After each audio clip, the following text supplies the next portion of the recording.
Bonne séance à toutes et à toutes les amis. On va aujourd'hui créer un nouveau projet. On va appeler ça Uppercut. Aujourd'hui, ça sera l'Uppercut numéro 1. On va faire un podcast. On va faire plusieurs podcasts au cours de cette année, dans la chaîne. On va parler de différentes sagas, de films, de plusieurs films qui sont réunis dans la même thématique. Et aujourd'hui, on va parler de Disclosure Day. Je l'ai vu la semaine dernière. Je l'ai vu la semaine dernière, j'ai déjà sorti une vidéo à ce propos et aujourd'hui ça sera un podcast en duo car je vais être avec mon ami Alvigen qui lui a regardé le film hier, donc on a deux avis plutôt différents. Lui il a plutôt aimé le film alors que moi je ne l'ai pas du tout aimé. Et voilà, ça sera intéressant, ça sera un long podcast, donc je vais vous inviter à plus l'écouter qu'à le regarder si vraiment vous voulez l'écouter jusqu'au bout. Bonne séance à vous, bon podcast à vous, bonne uppercut à vous, survivez à ça et à tout de suite.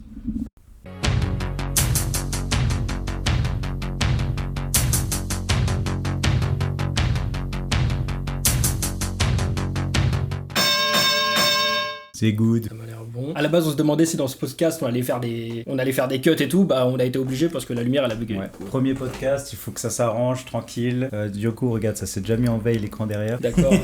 Mais non, mais Snoopy c'est bien aussi. Ouais, Snoopy c'est pas mal. Moi je préfère Snoopy. Hein. Oui, je sais que tu préfères Snoopy. Ouais. Ah ouais, mais je sais pas, j'ai la flemme de régler. Pas de temps. Bah t'as juste un bus, on a juste un bus. Ouais, de temps en temps. Mais ouais, du coup, pour revenir au film, du coup, on va faire une partie non spoil et une partie spoil, comme d'hab, pour les gens, si jamais vous n'avez pas encore vu le film ou vous allez le voir plus tard en streaming ou en Blu-ray, comme certains aiment acheter les Blu-ray. Ouais, en Blu-ray 4K. Surtout en 4K. Sinon, il va venir, il va vous défoncer. Hein. Et donc, ouais, première partie non spoil, donc on va parler un peu on va décrire le film dans son ensemble, on va peut-être aussi parler des débuts, au tout début du film, comment Spielberg aurait dû ou comment il présente et peut-être comment il aurait dû présenter au début. Ouais, on va parler aussi de la mise en scène et les thèmes du film, ce genre de choses, mais sans spoiler ce qui va se passer du coup. Allez, section no spoil. Bah tu sais quoi, moi j'ai déjà fait une vidéo sur Disclosure, donc je te laisse résumer peut-être le film. Alors, vidéo. Comment toi tu l'as vu, l'as vu hier. Vidéo que je n'ai pas vue. Donc ça c'est bien. Je suis invité sur la chaîne et j'ai pas vu la vidéo, mais c'est bien parce qu'au moins comme ça, j'ai pas été. Ouais, de base c'est ce qu'il faut faire, voilà. Faut pas trop regarder les critiques. J'ai pas regardé, j'ai regardé zéro critique, je sais même pas trop comment le film est accueilli aux États-Unis ou en France.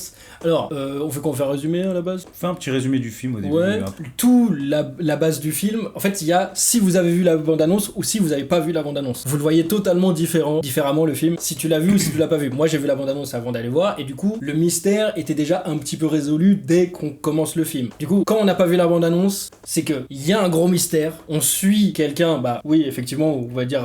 c'est l'acteur Josh O'Connor, et le personnage s'appelle Daniel. Ouais, il jouait dans À couteau tiré 3, je l'ai vu il y a quelques jours en plus, j'ai vraiment eu de la chance de tu sais que sur Wikipédia, enfin sur Google, quand on affiche les acteurs, il est même pas dans les premiers, il est dans les peut-être 10e ou quelque chose comme ça. Alors que sur la fiche Wikipédia, il est premier. Okay. Il est même devant Emily Blunt. Wow, okay. Alors que Emily Blunt, c'est un peu plus la tête d'affiche que lui à la base. Du coup, bah, en gros, c'est comme t'as dit, c'est quelqu'un qui détient des fichiers vidéo secrets. Dans le film, à la base, on sait pas trop ce que c'est. On va y revenir, c'est un petit peu un des problèmes du film parce que lorsqu'on a vu la bande-annonce, on sait tout de suite que c'est une question d'extraterrestre, que c'est la découverte de la vie sur Terre depuis des années et qui a été cachée pendant tout ce temps. Et la base du film, c'est vraiment ça. C'est qu'est-ce qu'on fait par rapport à cette situation ? Est-ce qu'on garde les infos ? Est-ce qu'on les donne ? Ouais, bah moi je dirais que quand j'ai su que c'était ce sujet-là, bah en fait tu revois le film Snowden et c'est à peu près pareil, sauf que c'est niveau extraterrestre. Ouais. C'est-à-dire que Snowden, lui, il est là, c'est un informaticien qui est là à surveiller les gens à travers le monde pour le gouvernement américain. Et bah là, c'est des vidéos qui sont là pour surveiller les aliens et leur entrée, leur sortie sur Terre, et en fonction de ce qu'ils font avec les aliens, le gouvernement. Et lui, il était là aussi pour protéger les vidéos. Et il décide, son but, c'est de le révéler au monde entier. Et c'est ce que Snowden fait avec toutes les vidéos. Oui, parce qu'il a vu des choses choquantes qui lui a fait changer un peu d'avis sur son métier. Ouais. Et c'est là où on va même directement commencer à parler du film. Comme je le disais, c'est là où il y a deux écoles. Il y a ceux qui rentrent dans le truc et qui ne savent rien du film, et il y a ceux qui rentrent et qui ont vu la bande-annonce et qui savent que ça parle d'extraterrestres. Et le film, pendant plus d'une demi-heure, une demi-heure, même presque 3/4 d'heure, parce qu'il dure 2h30, presque 3/4 d'heure du film, c'est qu'est-ce qu'il y a dans ces putains de vidéos. Bah moi, c'est la demi-heure que j'ai aimé du film. Après, j'ai pas aimé. Mais le mystère est bien entretenu, il y a beaucoup d'indices de plein de choses différentes, pas que du mystère extraterrestre, de ce qui se passe. Il y a une ambiance un petit peu, il y a une ambiance aussi de... Bah, il y a une course contre la montre, c'est un peu pressé, c'est une chasse à l'homme. Et il y a un côté enquête, mais que pour nous, puisque le personnage principal sait déjà de quoi il s'agit. Enquête pour nous et pour la personnage qui accompagne Jane, elle s'appelle ? Ouais, Jane. Jane qui accompagne notre personnage principal au début du récit. En fait, c'est comme si on voyait ça à travers ses yeux. À travers ses yeux, ouais. On voit un peu ce qui se passe et la découverte de plusieurs choses, mais après on verra avec Jane. Mais ouais, moi, on en parlera aussi. Mais c'est justement cette partie de mystère et tout petit mystère qui sont emboîtés, parce que même moi qui savais que c'était un truc d'extraterrestre, il y a des choses qui étaient hyper bien mis en place, notamment par rapport à celui qui donne les ordres. Hugo. Par rapport à Hugo, que lui justement, la façon dont il est mis en scène et la façon dont il est présenté, il est pratiquement Morpheus, pas parce qu'il est Renoir, mais il est pratiquement Morpheus. C'est presque un dieu, quoi. Ouais, on sait pas trop il sait pas trop ce qu'il sait, il a l'air de tout savoir sur l'univers, un peu plus Dumbledore que Morpheus même. Le mec, il a l'air de tout savoir, de tout comprendre, de tout contrôler, et il a son élu. Voilà. Oui, je vais couper. Très con, on va pas mettre ça. Et il a son élu. Et il y a tout un mystère même autour de lui, même visuellement, il y a tout un mystère autour de lui, parce qu'il se passe toujours des trucs autour de lui, et on sait pas trop ce qui est en train de se passer. Moi j'ai trouvé ça trop bien. Ça c'est plus théâtral que dans le film. Moi j'ai trouvé ça trop bien. En fait, moi si on peut reprendre sur le contexte au niveau du film, je vois, c'est vraiment la patte de Spielberg, parce que Spielberg, ça se voit, il aime bien faire un film comme un théâtre, comme une pièce de théâtre. Donc on nous présente le film, les premières secondes du film, c'est le catch américain. On te présente un match de catch américain, on sait que c'est très théâtral, on sait que c'est du fake, quoi que ce soit, en fait ça n'a aucun rapport avec le film, mais on te met, ça aurait pu être du baseball, ça aurait pu être du foot, on te met du catch américain. Donc il y a déjà cette scène très théâtrale, parce que c'est un sport théâtral. On te montre un des personnages, du coup Hugo, qui est toujours là en backstage. En fait il est là, j'ai l'impression que c'est lui qui organise tout comme un régisseur, et en fait derrière lui il y a des gars qui tout le film qui construisent quelque chose derrière lui, comme s'ils étaient vraiment dans les coulisses d'un cinéma, d'un studio ou d'un théâtre. Pour construire ça, en fait, ça se voit que ça montre en fait comment la durée du film et comment les étapes après étapes. Donc au début, il y a les premières fondations, après ils mettent les fenêtres, après ils mettent les détails, et à la fin on voit le résultat, et c'est à la fin qu'on voit tout le résultat de tout le film. Donc là-dessus, je suis content que ça soit Spielberg, parce que ça se voit que c'est sa patte. C'est toujours théâtral. Ouais, ça met bien une grosse emphase sur le perso, c'est super intéressant. Là où on revient à la première scène, justement, du coup c'est pas du spoil, c'est une scène de catch, et c'est là où on voit que un réalisateur est au sommet de son art. La façon dont il met en scène cette scène, il montre le combat sans jamais vraiment montrer le combat. En fait, il y a quelques scènes où on voit des coups de poing, des machins et tout. Les premières 10 secondes, quoi. Mais c'est toujours filmé d'un point de vue hyper spécial pour montrer le plus de personnages possible. En fait, on sent que tout ce qui est filmé, c'est autour du personnage principal qu'on n'a pas encore vu. Ouais, et on essaie, c'est un peu comme trouver Charlie. Au début, on te présente peut-être une vision de peut-être 50 personnes, et ça zoome de plus en plus, et on te dit, t'essayes de me faire voir qui, et en fait, il y en a un parmi tous les autres qui ne bouge pas du tout, qui est en stress, et ça se voit qui ne profite pas de la scène, c'est le personnage en question. En fait. Et en fait, ça, quand je parle de réalisateur un peu au sommet de son art, même si j'aurai un peu de bémol sur ça, on va en parler, à chaque fois qu'il a quelque chose à faire, à chaque fois qu'il doit montrer quelque chose, à chaque fois qu'il doit aller quelque part dans le décor, il n'hésite pas à se déplacer dans ce décor-là pour aller à cet endroit-là. Ça crée plusieurs visions. Il n'y a pas que de la caméra à épaule. La caméra à épaule, elle est beaucoup plus vivante que dans beaucoup d'autres films. Et justement, c'est un truc qu'il a beaucoup pris dans Fablesman. Fablesman, ça marche vraiment bien. Et en fait, c'est comment filmer des choses simples de manière belle et naturelle. C'est en ça que je trouve qu'il est très très fort dans sa mise en scène. Mais il y a des moments où c'est trop. Il y a des moments moments où ça bouge trop. Il y a des moments où il y a trop de mouvements de grue et il y a des de trucs moments comme aussi ça. qui servent à rien dans le film. Ouais, et du coup, il y a des moments où ça peut te sortir un petit peu du truc. Mais en général, je trouve que Fableman était un peu plus c'est maîtrisé. son dernier film avant. Ouais, c'est ça. Fableman, je trouve, était un peu plus maîtrisé du tout dans ce truc-là. C'est que même quand il se passait des trucs simples, il les mettait en scène d'une certaine façon que ce soit dynamique, mais il en faisait pas trop. Bah, le trop, c'est un peu comme son avant-dernier film Ready Player One. Ouais, c'est un peu mais tout et n'importe quoi dans tout l'écran. Oui, mais le principe de Ready Player One méritait du trop. Enfin, ça me choque moins dans Ready Player One. Alors que là, c'est pas fait pour être réalistique. Ouais, effectivement, il y a des scènes où c'est un petit peu, on se la pète un peu pour rien. Ouais, il y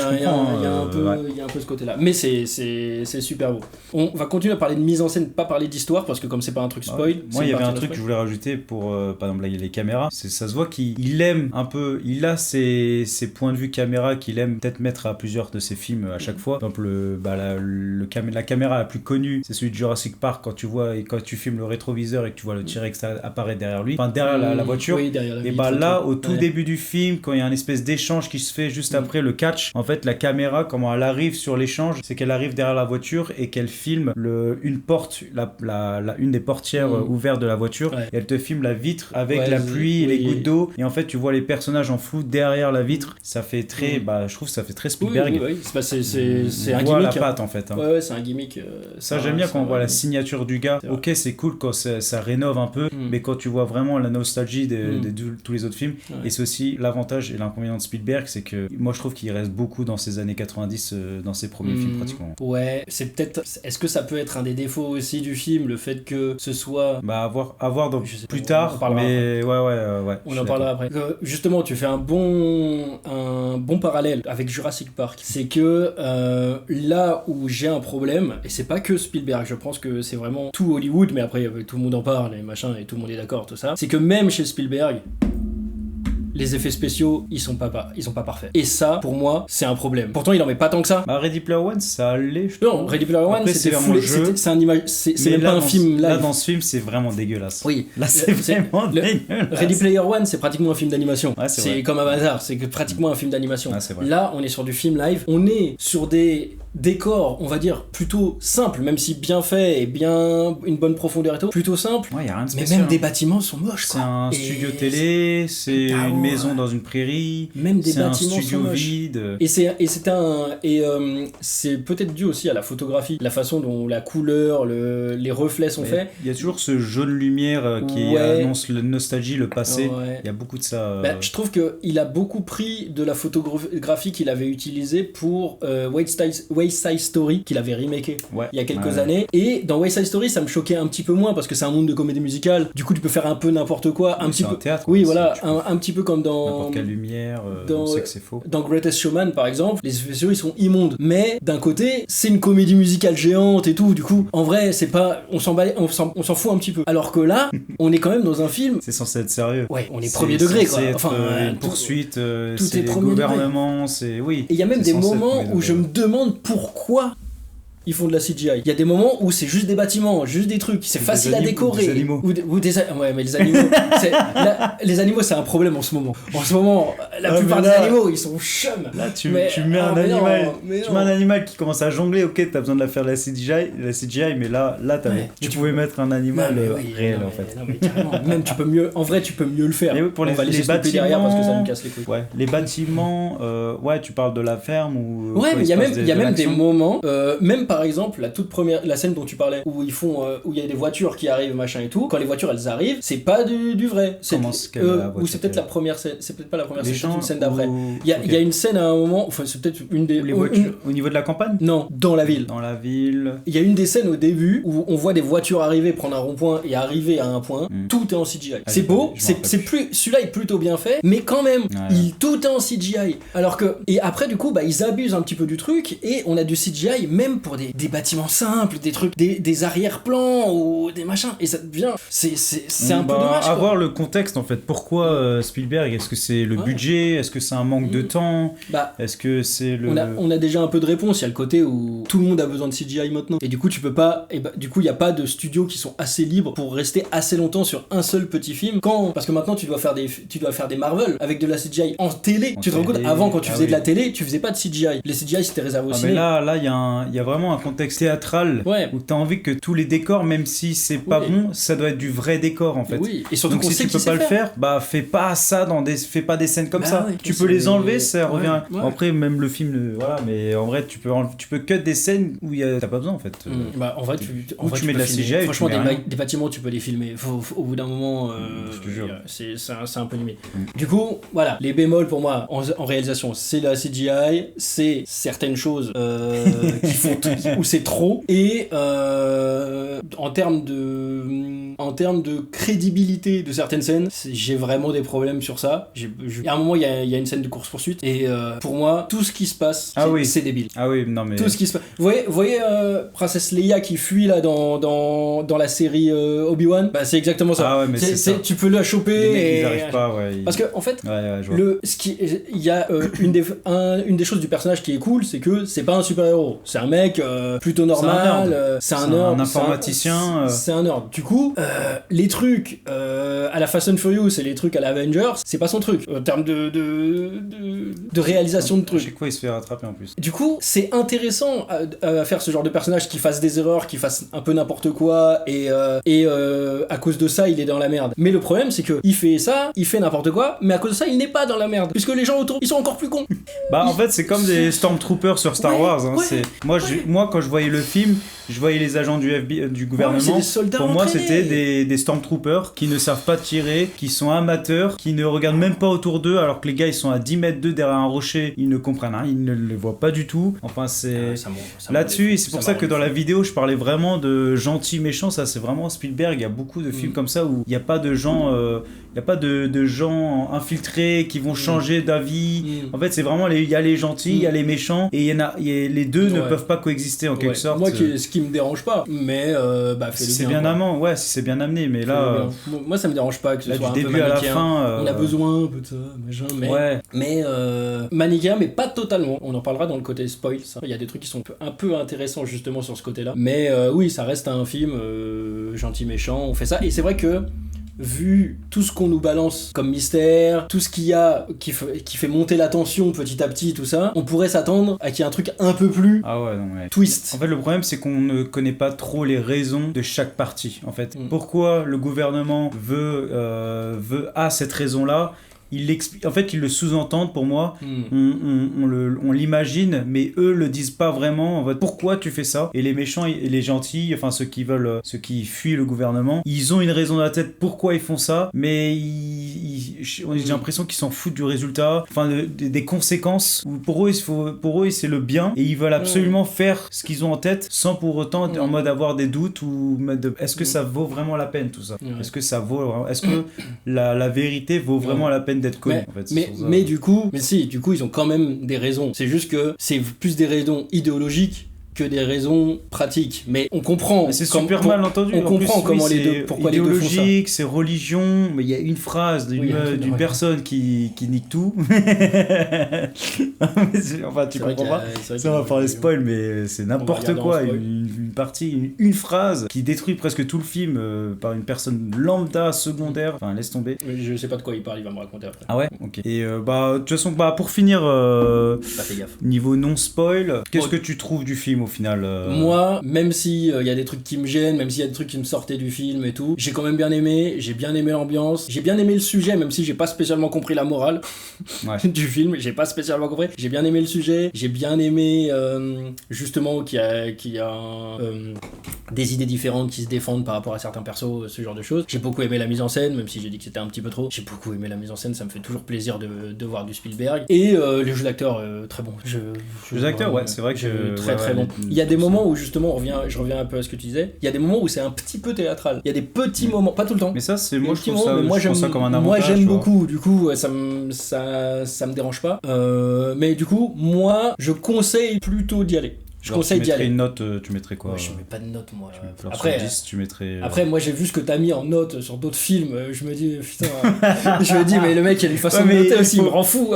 Tu vois, si ton 10 sur 10, c'est Gladiator, et ton 1 sur 10, c'est Dragon Ball Evolution, oui, si tu prends ces échelles-là, mais il faut pas connecter les films entre eux dans les notes. Ouais, mais le truc, c'est que, par exemple, même si on reste dans la même veine, par exemple, un Arrête-moi si tu veux de Spielberg, Pour moi, c'est pas un 10, c'est pas un 9, c'est pas un 8. Pourtant, c'est très très très très bon. Que tu le... Ouais. Du coup, pour moi, c'est un 7. C'est comparé à la case de quelle thématique. Du coup, pour moi, c'est un 7. Du coup, je mets un 7. C'est comme si tu t'essayais de mettre la même note à un Interstellar et un Ace Ventura, en fait. Ça, je peux. Le but de ces deux films, c'est pas la même chose. Les deux peuvent être, peuvent être notés. Je crois qu'il fait allusion à Bagarre et à Nouveau Riche. Ouais. Ace Ventura supérieur à Interstellar. Ah bah, c'est 10 000 fois. Non, dis pas ça. Moi, j'ai pas aimé Interstellar. C'est pas 10 000 fois mieux. Moi, j'ai beaucoup aimé la deuxième visionnage. Ok. J'ai beaucoup plus aimé. Deux fois, mais quand même. Plus aimé. J'avais beaucoup aimé au premier quand même l'ambiance et tout, mais comme le twist, il était un peu évident, du coup, ça m'avait un peu sorti du truc. Mais au deuxième, je me suis un peu plus laissé emporter. Et c'est vraiment un grand film quand même. Ouais. C'est pas mon Nolan préféré. C'est la musique qui fait tout un peu. Ouais. Oui, mais ça joue. C'est pas mon Nolan préféré, mais c'est Nolan avant qu'il redescende. Bah, c'est pas quand il était encore en train de bosser avec son frère. Si. Bah voilà, c'est pour ça. Jonathan Nolan. Ça se voit. Ah ouais. Non, ça doit pas être ça alors. Parce que le Jonathan Nolan, c'est celui qui a produit Fallout. Et en vrai, moi, j'ai beaucoup kiffé la série Fallout. Et celui qui avait Westworld. Ouais, ça, j'ai pas encore regardé, c'est celui qui a fait Westworld. Non, mais très bon. Non, quand ils sont ensemble. Le truc, c'est que 6, je trouve ça dur. 7, je trouve ça un peu trop. Je vais dire 6,5, 7. 7, allez. 7. C'est une bonne note. Hein. Ouais, c'est une bonne note. Mais c'est sûr que c'est plus que Bagarre. Mais j'ai pas aimé Bagarre, tout le monde me dit ça. Oui, mais t'as quand même mis 6. J'ai mis 4 à Bagarre. T'es sûr? Et j'ai mis 7 à Nouveau Riche. Ok, ça va. Je crois. Hein. Nouveau Riche, il est vraiment bien. Hein. Je sais pas si tu l'as vu, mais tu devrais le voir sur Netflix. En vrai, il est stylé. Et la bagarre, la chorégraphie, elle est ouf. D'accord. Bon, je testerai quand même. T'as que ça à faire, tout ça. Je testerai. Et toi alors? Et moi, bah après, je le dis sur ma vidéo, mais moi j'ai pas aimé le film. En fait, comme je l'ai dit au tout début, j'ai aimé vraiment les 30 premières minutes parce que ça nous mettait un peu dans le flou. Moi, j'adore les chasses à l'homme aux États-Unis. Je pense que c'est la thématique. Quand tu filmes vraiment des décors en Amérique, la chasse à l'homme, c'est vraiment le meilleur parce que c'est vraiment, tu peux te cacher partout aux États-Unis. Il y a pas de l'humain partout, il y a pas des caméras partout. C'est très, il y a des endroits très vieillots, c'est à l'ancienne. Et dès qu'on est rentré dans, on va dire, la partie où on est à la campagne, dans la maison, là-dessus. En fait, je crois que c'est le problème, c'est que j'ai vu trop de plus en plus, je suis beaucoup critique sur les films, à force de voir des vidéos critiques, d'être un peu plus exigeant. Maintenant, aujourd'hui, je suis beaucoup plus exigeant sur les films. Surtout dans ce genre de film où c'est censé être un sujet très sérieux. Enfin, il le met en mode sérieux et c'est technique. Il faut pas vraiment se foirer. Enfin, là-dessus, c'est là où je peux être le plus critique. Ouais, même dans les comédies. Je peux être assez d'accord. Dans les comédies, en fait, si tout est nul, mais si tu rigoles tout le film, en vrai, ça va. Mais pour ce genre de film, franchement, je peux être très saignant. Ouais. Malheureusement, dans la salle, dans la séance de cinéma, je l'ai été. Je faisais que souffler au bout d'un moment. Et mon pote, il m'a dit à la fin en mode Mick, il m'a dit en mode c'était relou. Même si lui, il a pas du tout aimé le film aussi. Ouais. Mais en vrai, je me suis excusé, mais ouais, à chaque fois, je fais. Tu vois, ce genre de truc. Mais non, moi je mettrais franchement, je mettrais 3 ans. Ah ouais, carrément. Je mettrais vraiment 3 ans. Parce que moi, les 2h30, je les ai pas sentis, du coup. Parce que moi, j'ai beaucoup aimé. Pour moi, ça a été 2h30 de perdu. Ah ouais, pour moi, ça a été assez fluide et j'étais content pendant 2h30. Je me suis pas dit, putain, faut que ça s'arrête avant. J'ai pas eu trop ce truc-là. Mais notamment à cause de ce qui se passe dans le film. Et du coup, on va en partie spoil pour qu'on puisse expliciter tout ça. Tout ça, c'est parti pour la partie non spoil. Pour la partie spoil. Yeah.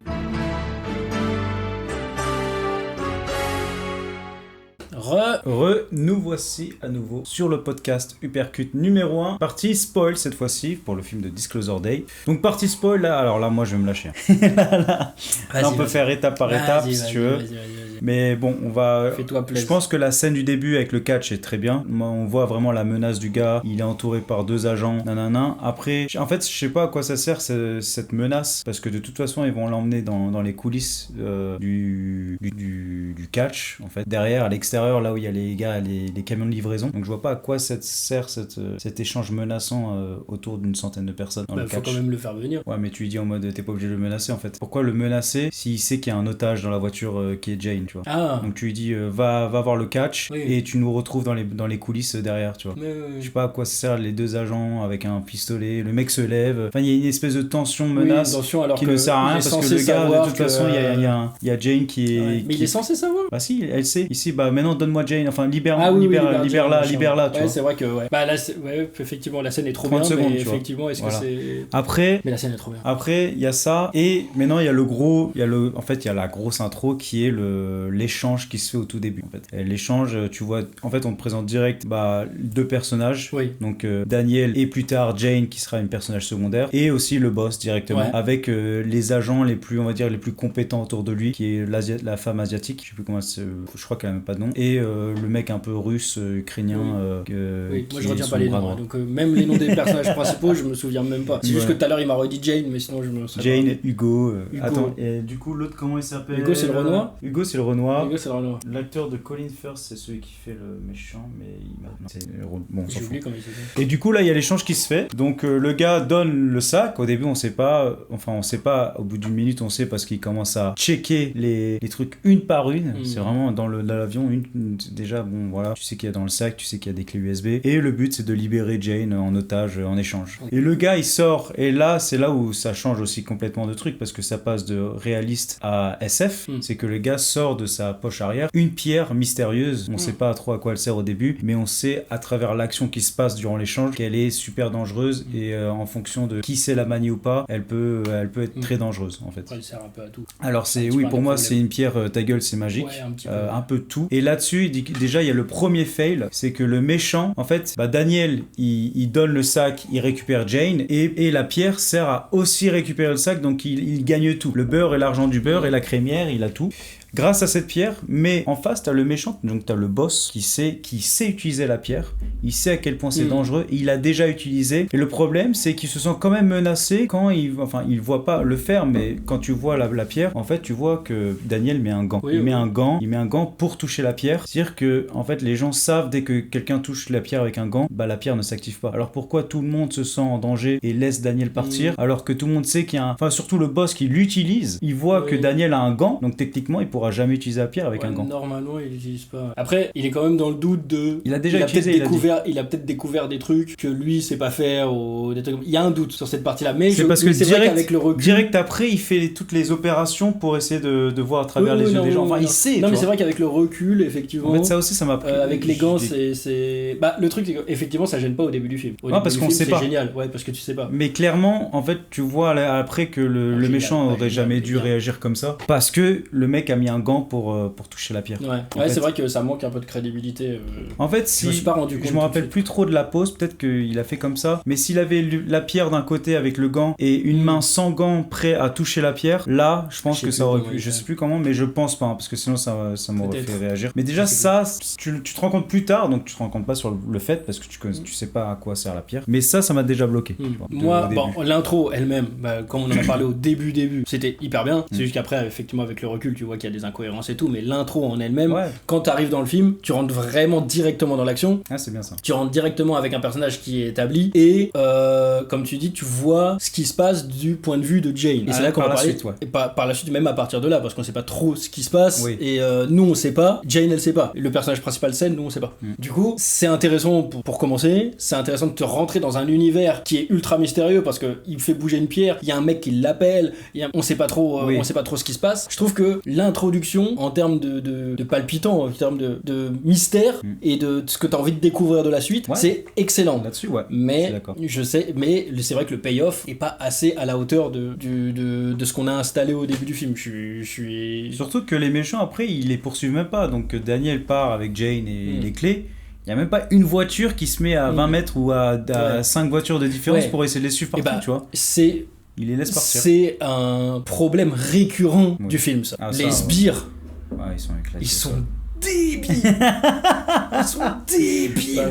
Mais c'est un truc, franchement, moi je suis pas aussi dur que toi, on voit que j'ai plutôt apprécié tout ça, mais il y a des trucs, ça peut te sortir vraiment du film, et moi ça c'est le genre de truc. Quand je parlais du mec qui était plutôt maladroit et que ça peut créer des scènes d'action pour que ce soit difficile de s'en sortir, non, ce qu'il fait, t'es jamais censé s'en sortir. Non mais oui. La scène de voiture à côté de la maison là, elle est ridicule quand il fuit. Mais même, déjà par contre c'est hyper bien filmé.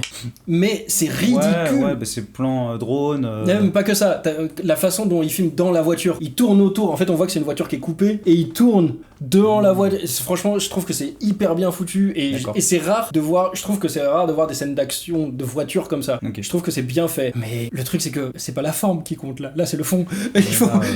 Le truc c'est que tu peux pas être aussi débile et t'en sortir contre des gens qui sont entraînés. C'est pas possible. Toute cette scène est lunaire déjà. Franchement, c'est 4 minutes de... Franchement, c'est le seul truc... Moi, c'est le seul moment, contrairement à toi, c'est le seul moment où je me suis dit, virez ça.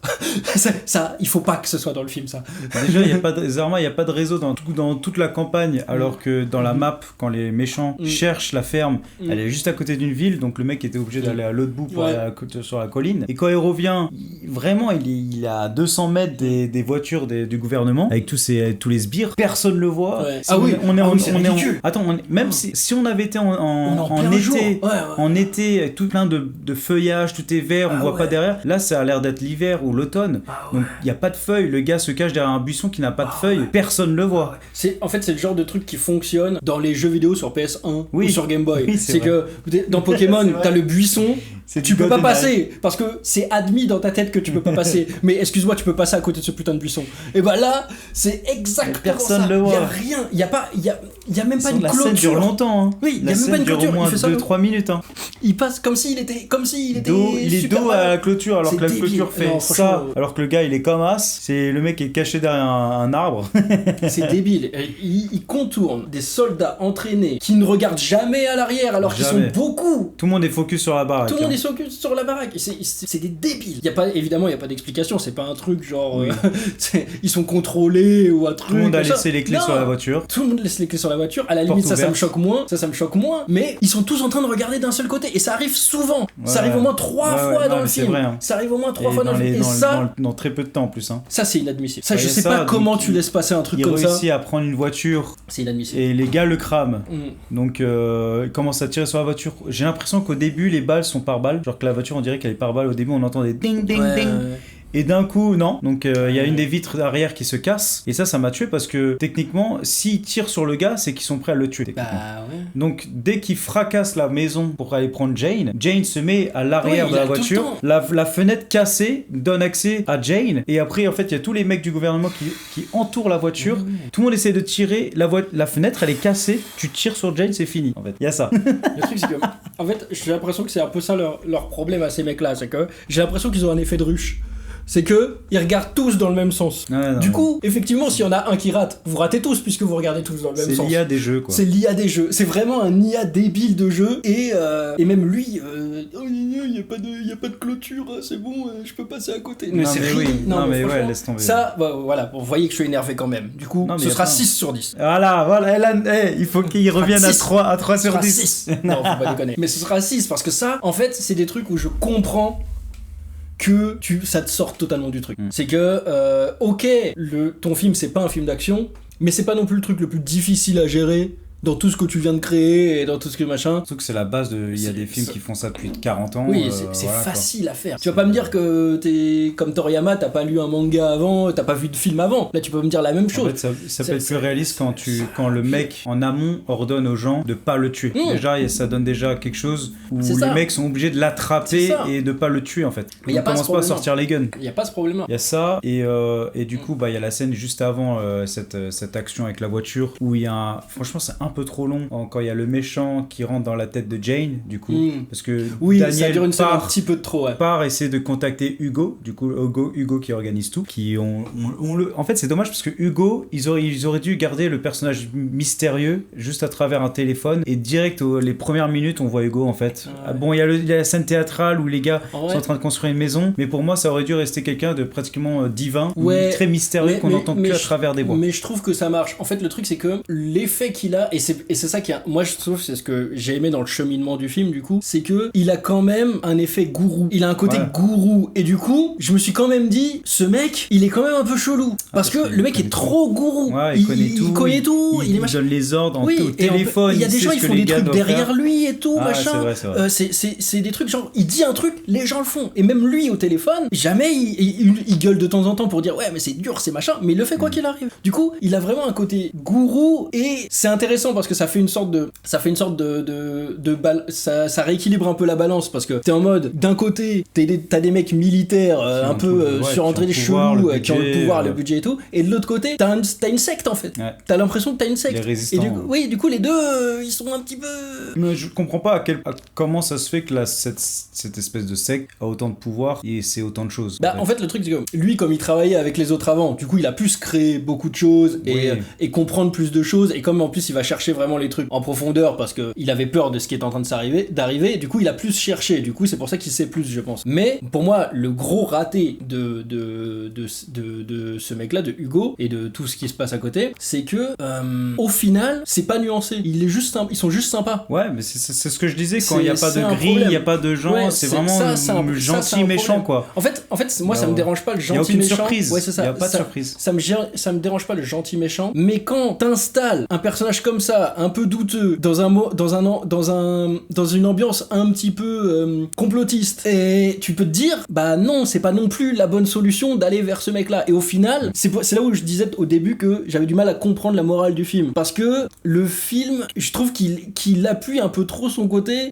complotiste, il encourage un peu trop le côté complotiste, alors que pas du tout. Je pense que c'est pas le but, et le film est pas comme ça, c'est juste un côté de c'est mieux de savoir que de ne pas savoir, et de faire ses propres choix plutôt que quelqu'un t'impose les choix. C'est ça plutôt la morale, je pense. Mais dans le film, dans ce qui se passe concrètement et dans comment on te présente les personnages, et en particulier Hugo, en vrai il fait pas plus froid dans le dos, mais il fait autant froid dans le dos que le mec en face. Ouais, mais il fait froid dans le dos si on le savait plus si on pouvait s'attendre à ce qu'il nous ken en fait. Oui. Enfin peut-être, oui. Tu vois. Parce que pendant tout le film il y a moyen, hein. Mais au final non. Et c'est ça, en vrai le final c'est non, et même pas du tout. Il y a rien. C'est même pas un truc genre c'est en 2 escaliers, tu vois, genre il a fait ça pour ça, genre tout à l'heure, c'est pour ça que je comparais tout à l'heure, par exemple Dumbledore. Dumbledore, il a le truc où tu sais que c'est un petit filou. Il est ouf, c'est ton guide, c'est ton machin, mais Harry lui fait jamais confiance. Donc aucun moment, il y a beaucoup de moments où il doute de Dumbledore. Ah, je savais pas ça. Ouais, si, même dans les films, il y a des moments où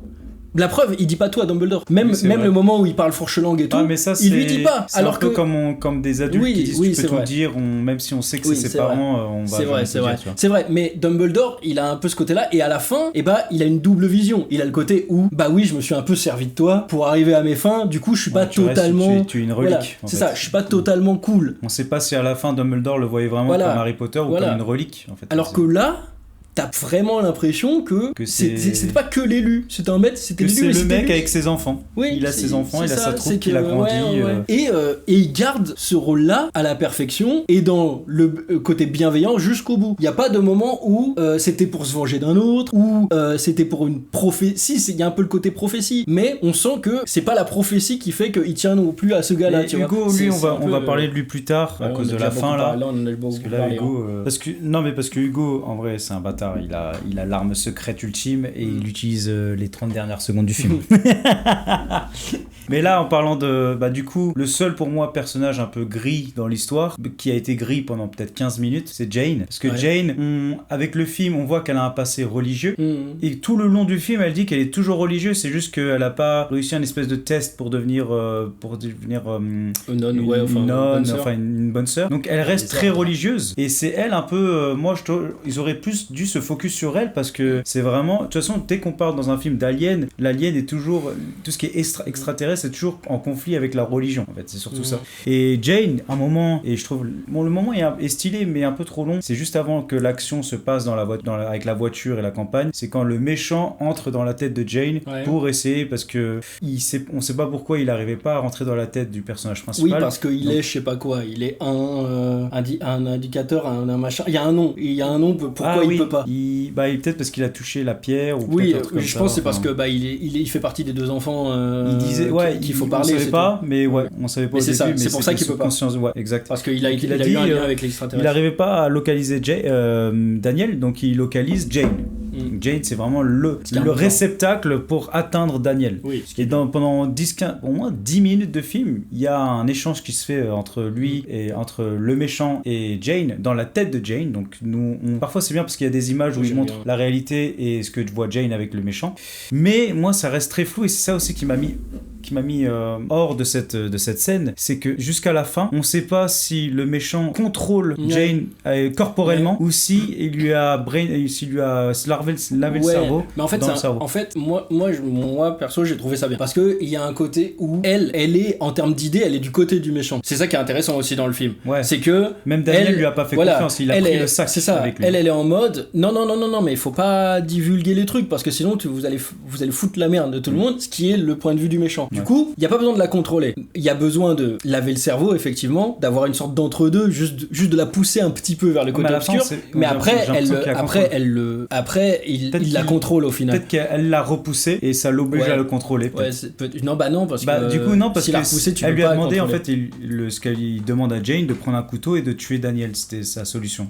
Et du coup à la fin, elle est dans la voiture avec le gars, elle hésite, donc on sait pas si elle est contrôlée physiquement, parce que si elle est contrôlée physiquement, le mec l'aurait planté Daniel, ou si c'était en mode. Je pense qu'elle est lavage de cerveau. Ouais, mais. En fait, le truc c'est que. Comment il le fait, c'est bizarre. En fait, je pense que il y a le côté où il a une emprise. C'est le truc de l'emprise. De toute façon, en plus on parlait de gourou, on parlait de ces machins. C'est le truc de l'emprise. Il a l'emprise sur elle, mais elle a quand même son libre arbitre qui résiste à la fin. Ouais. Et c'est ça la différence avec le personnage de elle. Mais ça on parlera d'elle plus tard. Oui, mais du coup c'est ça la différence, c'est que elle a le pouvoir complet et lui il est pas au niveau de ce que elle peut faire. Chacun a plusieurs pouvoirs. C'est ce qu'il disait, c'est que lui dès qu'il a ouvert son espèce de chakra, il est devenu en fait il a vu des chiffres partout et le gars était un nerd à 80 QI à l'université et avec la pierre et avec le contact, il est devenu un génie des chiffres malgré lui. Ouais, c'est ça. Alors que elle en fait elle a plusieurs pouvoirs, j'ai l'impression, elle a plusieurs trucs. Ce qu'ils expliquent, c'est que lui il est celui qui communique avec les aliens et elle est celle qui communique avec les humains. C'est elle qui comprend les humains et c'est lui qui comprend les aliens. C'est pour ça qu'il comprend les maths. C'est super mal écrit. Moi ça m'a pas gêné. J'ai trouvé ça intéressant. Mais c'est ça, c'est que lui il comprend les chiffres et c'est pour ça que quand il entend la meuf parler, il dit j'ai compris les chiffres qu'il a dit et du coup il a dit ça. Il pensait qu'elle parlait anglais. C'est ça. Mais il a bien précisé, elle parlait anglais mais elle donnait des chiffres. Oui. Et du coup, lui, c'est ces trucs mathématiques qui fait que il a traduit. Et du coup, à un moment, il a dit ça, il dit toi, tu comprends tous les humains à la meuf. Et c'est pour ça qu'elle peut rentrer dans la tête, qu'elle peut comprendre, machin. Par contre, c'est vrai que est-ce que c'était la meilleure façon ou la seule façon de faire avancer le scénario que d'avoir un personnage qui voit le futur. Enfin, qui voit tout ce qui se passe. Parce que ce personnage voit tout. Elle voit tout. Elle comprend tout. Non, mais elle voit tout le passé des gens. Et ce qui se passe à la fois. Enfin, oui, tout le passé et ce qui se passe en même temps. Elle voit tout ce qui se passe au moment où ça se passe aussi. Ah oui, parce qu'elle dit lui il est par là, non c'est par ici. Oui, je crois qu'il y a ça, ouais. Il y a un côté, après même si elle voit pas le oui c'est vrai, parce qu'à un moment elle cherche Daniel et elle s'arrête là où quand il s'est fait capturer. Voilà. En fait. Est-ce que c'est parce que c'est lui? En fait, c'est lui. Elle voit à distance. Mais elle on voit parlera que lui à de distance. elle après. Ouais, parce que elle, en fait, elle le dit au début, c'est qu'elle se sent pas à sa place partout où il déménage. C'est vrai. Et en quelque sorte, elle cherche le double élu. En fait, elle cherche Daniel en quelque sorte sans le savoir. Mais bon, ça aussi. Mais ouais, pour revenir à Jane, en vrai, tu vois qu'à un moment, il contrôle son corps. Parce qu'à un moment, le méchant fait les mêmes mouvements que elle, et elle fait les mêmes mouvements aussi. Donc c'est pour ça qu'il y a eu un espèce de. On sait pas si elle le contrôlait physiquement. Moi, je le voyais comme ça. En vrai, elle le contrôlait, mais il l'a contrôlé. Et c'est censé être un esprit faible, et elle reprend le contrôle au meilleur moment, quoi, comme d'hab. Après, ça, c'est très film. Mais voilà. Et après, tout se passe bien. Après, il essaie même plus d'essayer de la reprendre, de la quand ils sont dans la chambre après. Ah oui, c'est vrai. C'est vrai. Ça marche pas parce qu'ils ont pré-shot. La chambre aussi. Oui. Après, le mec, il enlève tout, il a écrit l'adresse. Non, mais c'est incroyable. Et le seul truc, c'est dans sa main. Mais t'es complètement con en fait. Non, c'est vrai que ça c'est de la. C'est vraiment de la facilité scénaristique, ouais. Oh là là là là. C'est vraiment. Ouais, ça, le mec, parce que en plus la scène elle était super intéressante parce que tu vois qu'il enlève tout, tu vois le machin et tu sais pas trop ce qu'il fait. Attrape-moi. Oui, et tu sais pas trop ce qu'il fait, il enlève tous les trucs, et machin et tout, et après il fait vas-y attache-moi, c'est parce que je fous la merde. Et tu dis c'est bon, c'est gagné. Il faut qu'il trouve un autre moyen de trouver où est-ce qu'ils sont normalement. Je sais même plus ce qu'il a écrit. Il a écrit quoi sur l'adresse, sur le papier?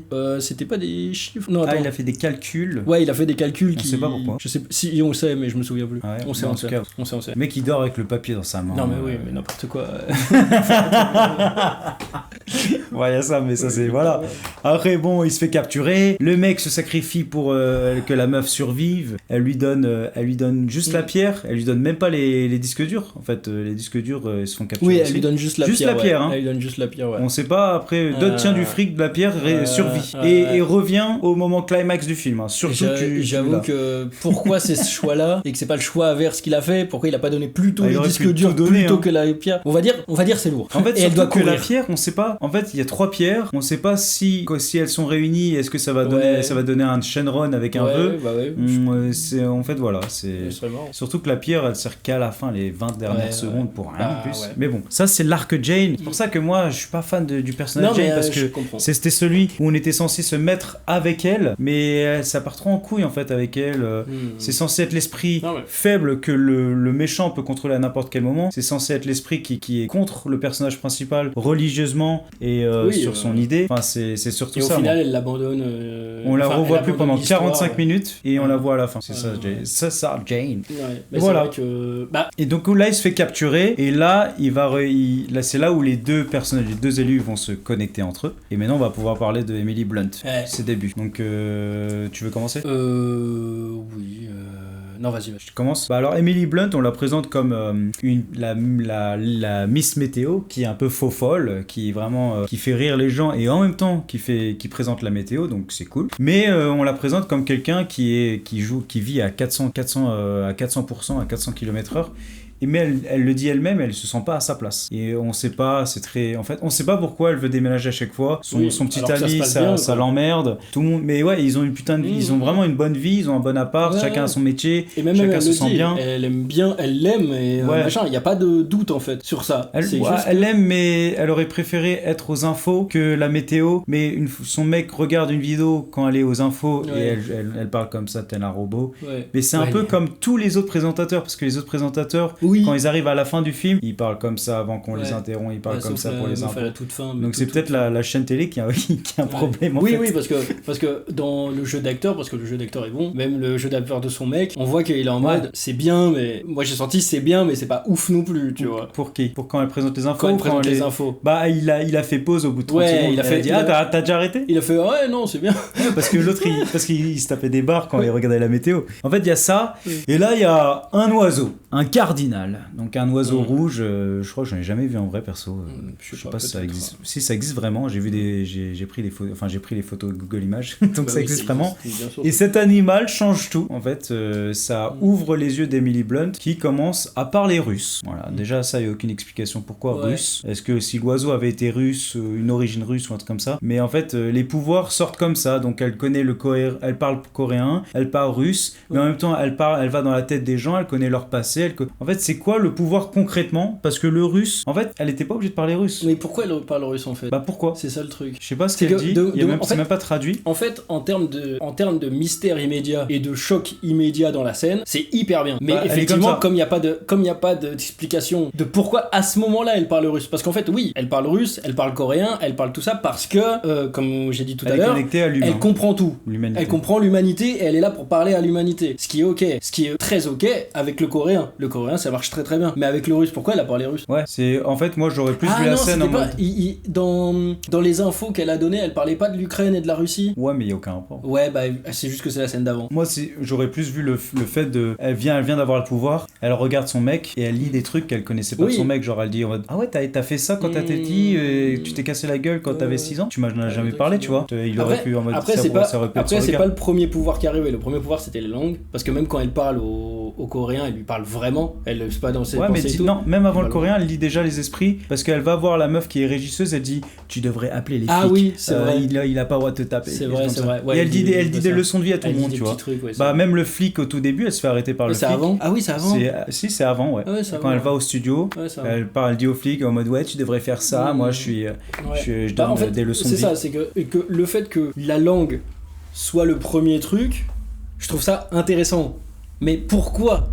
Oui, ça a été utilisé. Et surtout que ça n'a pas été réutilisé après. Voilà, c'est ça. C'est qu'à la limite, si son mec il avait des origines russes et du coup et bah elle lui rabâche sa langue et elle fait wow. Parce que techniquement en fait, si tu prends, en fait c'est comme si t'avais activé le cerveau alien, l'alien comprend tout, mais il parle pas russe parce qu'il a envie de parler russe. Il parle russe parce qu'il a envie de se faire comprendre. Justement, c'est le principe. Oui, c'est même, c'est vrai que c'est contre-productif même. En fait, ça te fait poser des questions pour rien. C'est même pas, c'est même pas utile plus tard en fait. C'est ça. Donc ça c'est les débuts d'Emily Blunt. Ouais, mais toujours pareil en fait. Le problème c'est que tout est au service du mystère et de la mise en scène, mais rien ne s'explique dans l'histoire elle-même. Tout c'est juste pour mettre du mystère, pour créer une cassure dans la scène ou ce genre de choses. Et pour moi ça marche très bien, mais il faut qu'il y ait une raison, parce que sinon ça n'a aucun sens de faire un truc comme ça. C'est vraiment tout pour faire des bonnes scènes sans avoir... C'est Lost saison 1. Ouais, c'est vrai en plus. c'est tout. C'est pour mettre tous les mystères de ouf. C'est quoi cet ours polaire, machin et tout. Ils ont fumé quelque chose. C'est bien de faire ça. Et au final tu réponds après parce qu'il faut répondre, mais en fait tu sais pas trop et tout. Lost, les problèmes. Regardez Lost, c'est trop bien. C'est plus que 3 sur 10. Lost c'est trop bien. J'ai vu que la saison 1. J'arrête pas, je me moque, mais Lost c'est trop bien. c'est illégal, mais c'est trop ouf. Son mec, il est pas du tout incompétent. Il est efficace. Et en plus, il l'accompagne pendant longtemps avant de vriller. Parce que en vrai, il aurait pu vriller bien avant et arrêter de l'écouter bien avant par rapport à tout ce qu'elle disait, tout ce qu'elle faisait, tout ce qu'elle machin. Il l'a aidé. Et c'est que au moment où elle a commencé à partir dans je sais plus quoi, qu'il a arrêté de l'écouter. Du coup, son mec aussi est quelque chose et quelqu'un d'intéressant. Par contre, à un moment, elle a dit mais t'as fait ça, machin. Quand elle lit dans ses pensées, on sait même pas c'est quoi. On sait même pas c'est quoi de quoi elle parlait. Je pensais que ça allait faire du payoff après. Mais non, ça servait à rien. Son mec. Ça servait à rien. Mais en fait, c'est presque dommage. C'est comme tu disais avec Jane. C'est dommage parce qu'en fait, c'est des persos qui sont écrits et qui ont vraiment du poids dans ce qui est en train de se passer. Le gars, on le voit plus et on le voit les 10 dernières secondes du film en train de regarder sa meuf. Genre le gars, il s'est passé des trucs de ouf. Lui, la seule chose qu'il a fait quand on l'a quitté, c'est qu'il est rentré à la maison, il a regardé la télé. C'est ce qu'il a fait en fait. C'est vraiment ça. Mais mais c'est dommage parce que le perso était plutôt bien. Enfin, il était plutôt bien écrit, il avait une bonne dynamique. Avec elle, c'était un peu gênant et tout, mais c'est normal. C'était un peu les deux, c'est haut et feu quoi. C'était bien fait, mais du coup, ils se sont débarrassés des deux pour mettre les deux personnages principaux, les mettre les uns à côté des autres, et ils se sont séparés des deux personnages secondaires. Et après, même là, tu vois, elle a fait sa scène en mode alien, connue internationalement dans le monde sur internet. Exactement cette scène-là. Là, juste après, elle vrille et elle lit un prompt, mais elle n'arrive pas à le lire. Elle commence à parler alien, tu vois. Elle commence à parler alien, elle fait comme ça. Tu peux nous faire une démonstration? Vas-y. À toi. Je sais pas si vous vous rendez compte, mais il le fait vraiment bien. Si vous n'avez pas vu, il le fait vraiment bien. C'est vraiment comme ça. Et toi, tu sais le faire? Ah oui, non. Fais-nous un autre alien alors. Un autre alien? I'm the Doctor. Ah ouais? C'est un alien. Doctor Who? Oui. Ah, oui. Bon voilà, moi je suis l'alien des Disclosure. Ouais, c'est lui.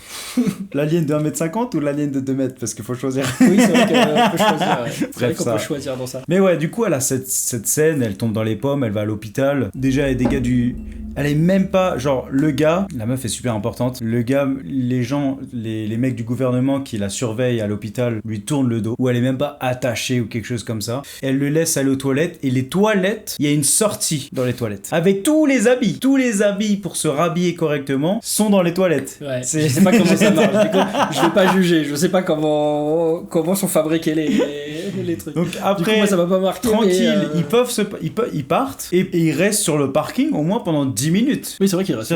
Ils sont jamais dans l'urgence.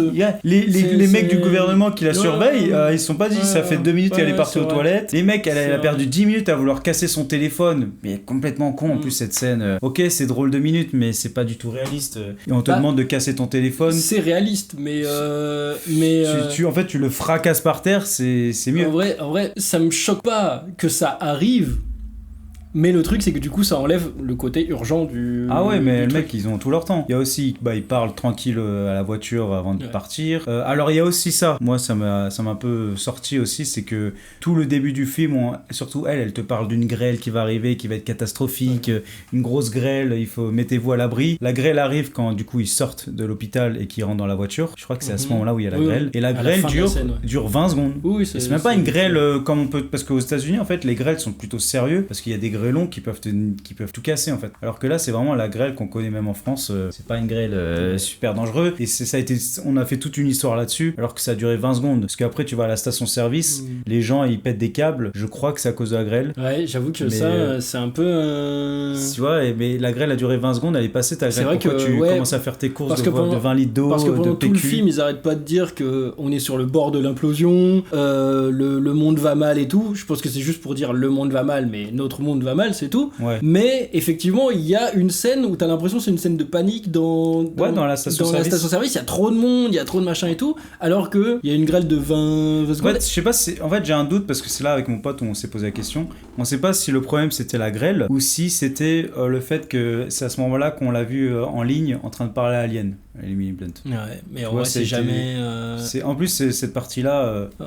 En fait, c'est ce que j'ai dit à mon pote et ce que j'ai dit en vidéo, c'est que la partie mise en ligne de Emily Blunt sur Internet, en fait, ça nique tout le film.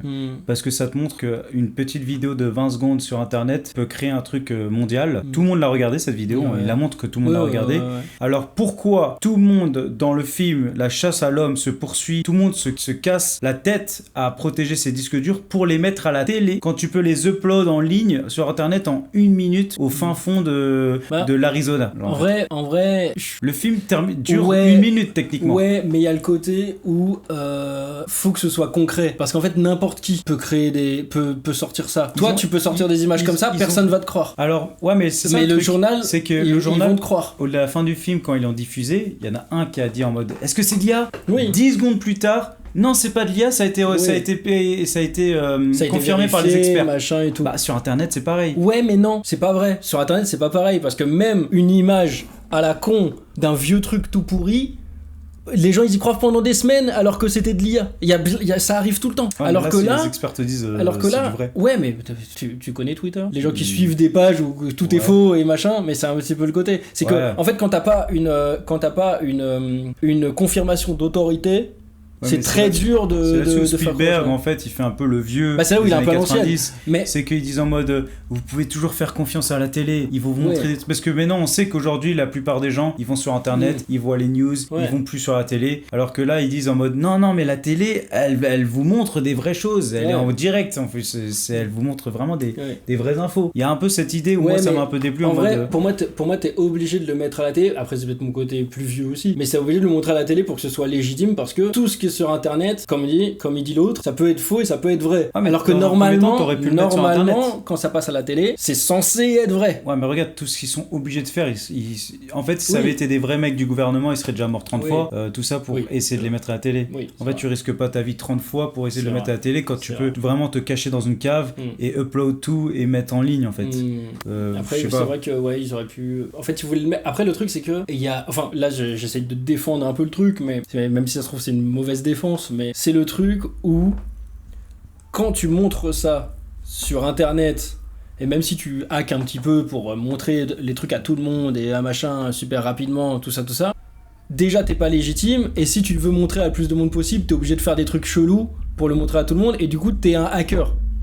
Et du coup t'es pas dans le bon côté en fait. Quand une chaîne de télé te dit ce qui se passe, c'est vrai, qui balance à tout le monde, toutes les télés, ils balancent tous la même image et ils confirment que tout est vrai, ça a plus d'impact que des vidéos virales sur Internet.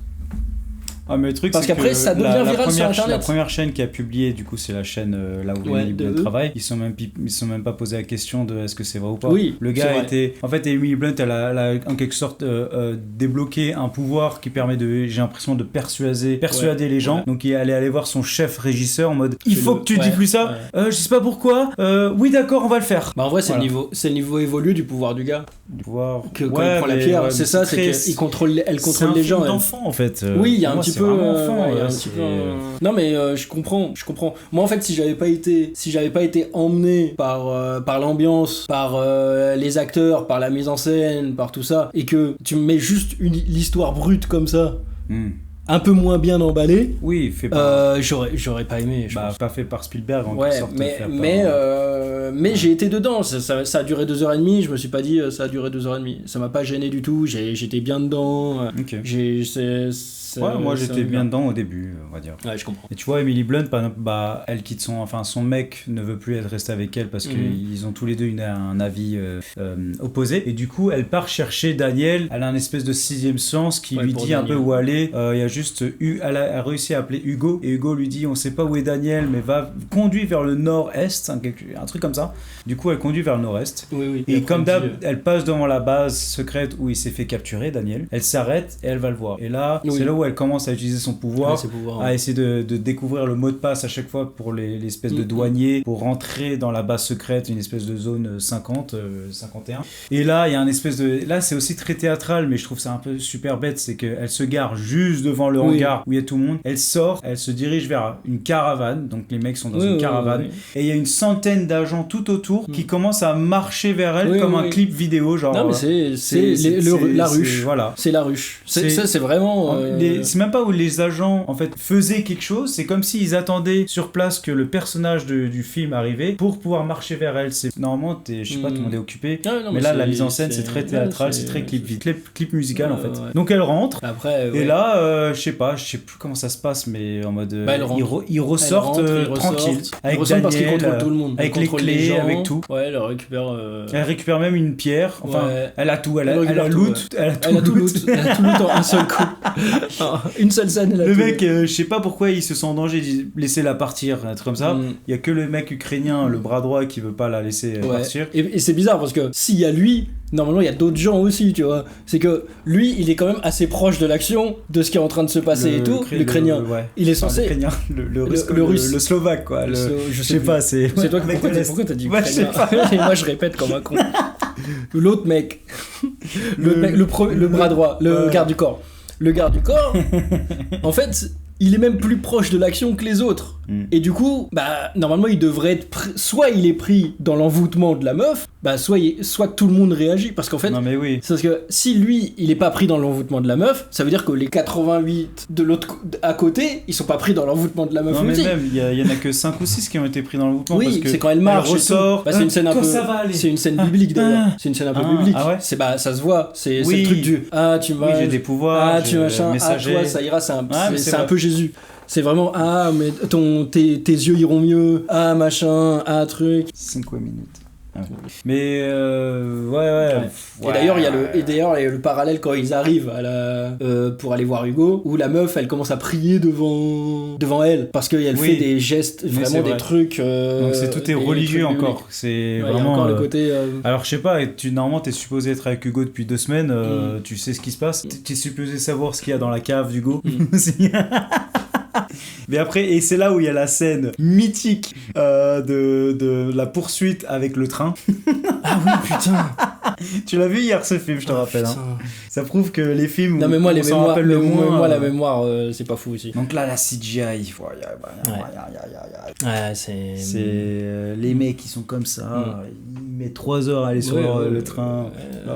C'est con parce que en fait le truc c'est que ce qui s'y passe c'est intéressant, même la façon dont la voiture est prise et tout, je trouve ça assez intéressant quand même parce que c'est un peu inédit machin, mais comment c'est fait en fait vu que tu sais que les personnages principaux tu les sens pas en danger, vu après ce qui s'est passé dans le hangar, dans le cœur des méchants, c'est un Deus Ex Machina, en fait tu sais qu'ils sont ambulants, pas en danger, la meuf elle sait tout faire, tu dis ok bon ils s'en sortent quand, vas-y putain prends la barre en métal du train et c'est vrai que ça finit en mode la meuf elle a les pouvoirs de tout l'univers, le mec, le Hugo il est vraiment gentil de fou et tout est joie, tout est amour. En fait je pense que Daniel aurait dû mourir parce que Daniel ne sert à rien. Ouais à la limite au final. En fait une fois que les deux êtres sont connectés, Daniel ne sert plus à rien.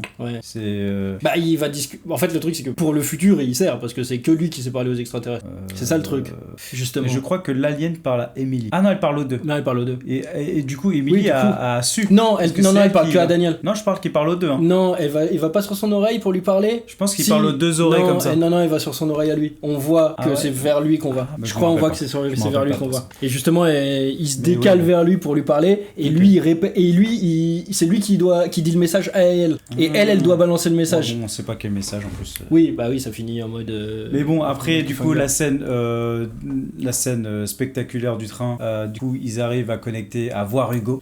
Donc Hugo qui est vu comme un maître un peu suprême, parce que même Emily Blunt n'ose pas aller dans l'esprit du Hugo. Elle dit non, j'ai pas envie de savoir. Oui, c'est sa partie humaine. Enfin, c'est sa partie de. Et elle veut pas tout comprendre parce qu'elle a peur. Ouais. Et elle a peur, et en fait tout s'est passé quand elle avait 10 ans.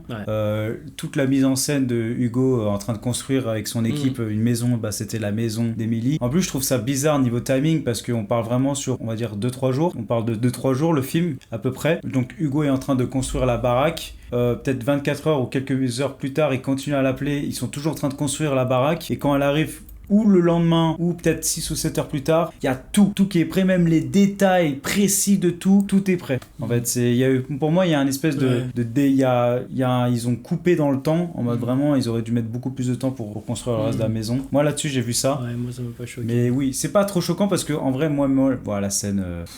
En fait, c'est bien le fait d'elle. En fait, c'est pas comme. Le mec, il a un alien dans sa putain de cave. Oui. Pourquoi tu construis une putain de baraque, en fait? Si tu veux ouvrir l'esprit et les souvenirs d'Emily. En fait, t'as besoin de personne. Putain, mais t'as un alien dans ta baraque, quoi. C'est vrai que à la fin du film, j'ai pas pensé. En fait, cet alien me casse les couilles. Oui, c'est vrai. En fait, j'aurais même. Il y a la preuve, en fait. C'est que j'aurais préféré si Hugo était un alien, en fait. Oui, à la fin, le mec, c'est tout. Oui. Et c'est lui l'alien, putain de merde. Tu mets pas un alien de 2,50 m dans ta cave que tu révèles à la fin du film. Putain, avec les animaux en 3D. Donc en fait, chaque animal est connecté aux deux humains. Je sais pas si c'est arrivé avant ou juste depuis qu'ils sont connectés avec le cardinal rouge, l'oiseau. Mais maintenant, chaque animal qui voit, il n'arrive pas à tourner les yeux jusqu'à que ce soit l'animal qui tourne la tête. En fait, c'était ça. Il y a eu un truc avec un renard, et on n'explique pas pourquoi les animaux sont en mode alien. On sait pas pourquoi, ça aussi. En fait, on sait pas si les animaux c'est des aliens, parce que quand ils sont dans la maison à la fin, et se représentent comme ça pour pas faire peur. Ouais. Et du coup, est-ce que tous les animaux qu'on a vus avant bizarres, c'était des aliens qui étaient déguisés? Ouais, des animaux 3D. Est-ce que le cardinal oiseau, est-ce que tout ça c'est des animaux déguisés, des aliens déguisés en animaux, ou est-ce que c'est juste que comme ils sont spéciaux, et les animaux les voient différemment, et du coup ils peuvent pas empêcher de machin. Là-dessus, il y a pas de réponse. On n'aura jamais de réponse à ça, en vrai aussi. Parce que le truc c'est que si à la limite tu donnes pas l'explication que cet alien est sous forme d'animaux à ce moment-là, tu peux te dire c'est juste les animaux, ils ont une vision spéciale pour les élus ou pour les machins. Mais là, ils te disent que ils s'habillent comme ça, enfin ils se transforment comme ça pour pas que t'aies peur et pour que tu sois rassuré. Du coup, sachant que apparemment c'est comme ça qu'ils ont vu, c'est comme ça qu'ils ont vu les aliens quand ils étaient petits. Ouais, c'est comme ça qu'ils l'ont vu dans le vaisseau, et ils ont fait une sonde anale, et voilà. Ouais, c'est ça, ils ont Cartman épisode 1. Donc voilà, et comme d'hab, il y a que 2 enfants dans toute la planète qui ont été pris par les aliens et qui sont genre les élus. On ne sait pas pourquoi que 2 enfants, pourquoi eux sont spéciaux, qu'est-ce que les aliens veulent, en fait. Il y a des questions, on n'aura jamais de Disclosure Day 2. C'est vrai que dans les 2h30 on ne sait pas. On n'a aucune réponse, toutes des questions que nous-mêmes, parce que c'est même pas le film qui se pose la question, c'est nous-mêmes.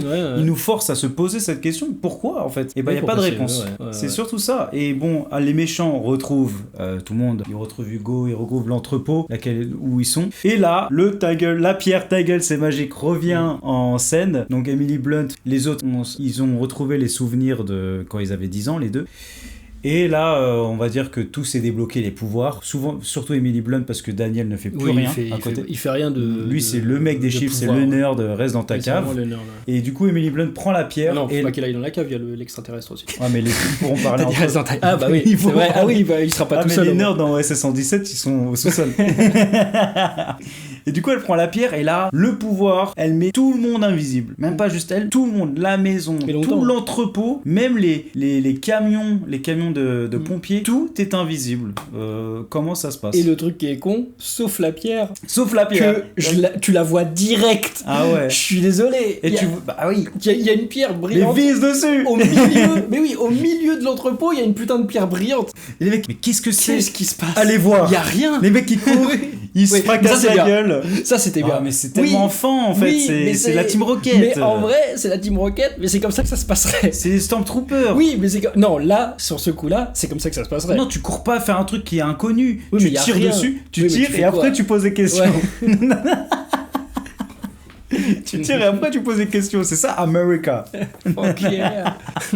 Non mais ouais, ça je suis moins dur que toi. Ça fait une scène un peu drôle. Surtout le boss, mais en vrai, elle est logique, tu vois. Il connaît les pouvoirs. Bah je suis pas sûr, il avait pas l'air de connaître. Pas l'air de connaître ça. Hein. Bah en tout cas si, parce que son pote, du coup son bras droit, à un moment il touche la pierre et il se retrouve invisible. Après il perd connaissance. Ah oui c'est vrai. Mais on voit le mec prendre la pierre, il se retrouve invisible. Moi j'ai cru que c'était désintégré la première fois. Ouais moi aussi. Que je fais, comment il est. Ah ouais ok. Bah ouais. Il est désintégré et après il revient. Et surtout que c'est bizarre parce que bon je crois que c'est plus un effet de lumière sur la nostalgie, mais quand les mecs, tu vois l'entrepôt dans la vision du gouvernement, en fait l'entrepôt est très blanc, la lumière est très genre en mode nuageux, c'est très blanc la lumière dans l'entrepôt, et quand tu filmes les gens en train de se cacher dans la maison, tout est jaune comme si c'était un peu un coucher de soleil, très chaleureux. Nostalgique, Je sais que c'est fait exprès, mais bon, techniquement ça marche pas, tu vois. En fait le souvenir que la maison a joué est fini, t'es revenu sur le temps présent, techniquement la lumière ne devrait pas être comme ça, mais bon c'est un effet de lumière du cinéma, mais bon voilà, si tu veux rester réaliste, pas fait gaffe, voilà. Oui, peut-être. Donc après il y a course poursuite et là il y a la fin qui arrive, voilà, on arrive enfin après je pense 1h plus d'une 40 1h20 on arrive à la fin, donc maintenant la fin on peut tout dire la fin. Alors vas-y, mais moi j'ai beaucoup parlé dis d'abord ce que toi tu pensais de la fin. Ils prennent les camions de pompiers invisibles, ils arrivent au studio et là ils arrivent au studio. Alors, au studio télé. Bah en fait le truc c'est que le cheminement, le fait que ils installent tout, ils balancent le truc en direct, tout ça, pour moi la scène fonctionne, mais le gros problème c'est l'alien de la cave. C'est comme tu dis, c'est vraiment ça. Surtout qu'ils mettent j'ai l'impression qu'ils mettent au moins 40 minutes, au moins 20 minutes, 25 minutes. Ah oui, ça prend du temps. Alors, j'ai l'impression qu'ils sont dans la même ville où il y avait l'entrepôt et les gouvernements. C'est tout de suite après, de toute façon, du coup, ils arrivent très vite. Après, le truc, c'est que le grand méchant, il est contrôlé très vite et tout. En vrai, il est même plus une menace. Mais il s'assoit, le bâtard. Il est même plus une menace. Il a dit, vas-y, c'est bon, j'ai abandonné. Il regarde et on se demande même si c'était une vraie conviction ce qu'il faisait et que c'était pas juste son taf, ouais, c'est ça. À la fin, on se demande ça. Et je trouve que la scène d'exposition au monde est bien et j'ai beaucoup aimé et le fait qu'on se concentre sur une journaliste qui réagit petit à petit et qui petit à petit se décompose. Elle, je la trouvais très bien. C'était vraiment cool. Au début, elle était celle de BBC, je crois. Enfin, peut-être non, du New York c'était Times, New York, je sais plus. C'était la chaîne ABC ou je sais pas quoi. Ou NBC. Et bah ça, j'ai bien aimé, oui. Parce que à la base, c'est ça qui est bien, c'est que au début, elle est aussi monotone que tous les autres. Et petit à petit, elle commence à prendre de l'émotion et tout. Tout en mode. Et elle comprend pas ce qu'il passe. Ouais, elle comprend pas ce qui se passe. Et d'un coup, quand elle comprend, petit à petit, plus elle voit, plus le machin. Après, franchement, ils auraient pu trier les images, les bâtards. Parce qu'ils ont quand même mis des aliens coupés en deux, des machins et tout. En direct dans le monde entier. Je pense après, vas-y. En direct dans le monde entier, c'est dur. En fait, ça ressemble presque à un fake. Si je vois ça à la télé, pour moi, ça ressemble presque à un fake. C'est des anciens documents. Oui, c'est ça. Tu vois, Reagan, il parle de Reagan. Oui, mais les petits trucs comme ça et tout, mais le fait d'avoir des aliens coupés en deux et des machins. Techniquement, aux US, c'est ce qui arrive. C'est pour ça que moi, ça m'a pas choqué. T'as vu le film Night Call? Non, je Night Call avec Jake Gyllenhaal? Non, je l'ai pas vu. Je vois ce que c'est, mais j'ai pas vu. Déjà, c'est un film de fou. Et en fait, aux US, c'est très comme ça. Quand les news, quand il y a des accidents, c'est violent. En fait, on te montre les cadavres, on montre tout, tu vois. Bon, du coup, oui, c'est bon. Mais en fait, du coup, moi, qu'est-ce que j'en ai pensé au niveau des vidéos? Déjà, juste des vidéos. En fait, comment ils ont fait le film, c'était nul. Parce que nous, au début, on était à la vision de Jane. Donc Daniel lui dit tout en lui montrant carrément, en ne disant rien, mais juste en montrant les vidéos. Oui, c'est vrai. Et donc Jane voit les vidéos et c'est pour ça qu'elle est choquée. Parce qu'en fait, c'est les vidéos que Jane regarde. Oui, c'est pas le gouvernement. Voilà. Ouais, c'est le gouvernement qui est en train de... c'est Reagan qui montre des aliens morts parce qu'après, dans des laboratoires, c'est un alien qui est en train de souffrir parce qu'on est en train de le disséquer parce qu'il est vivant. Il est vivant, on est toujours en train de le disséquer pour garder ses organes. Enfin, c'est ce que le docteur...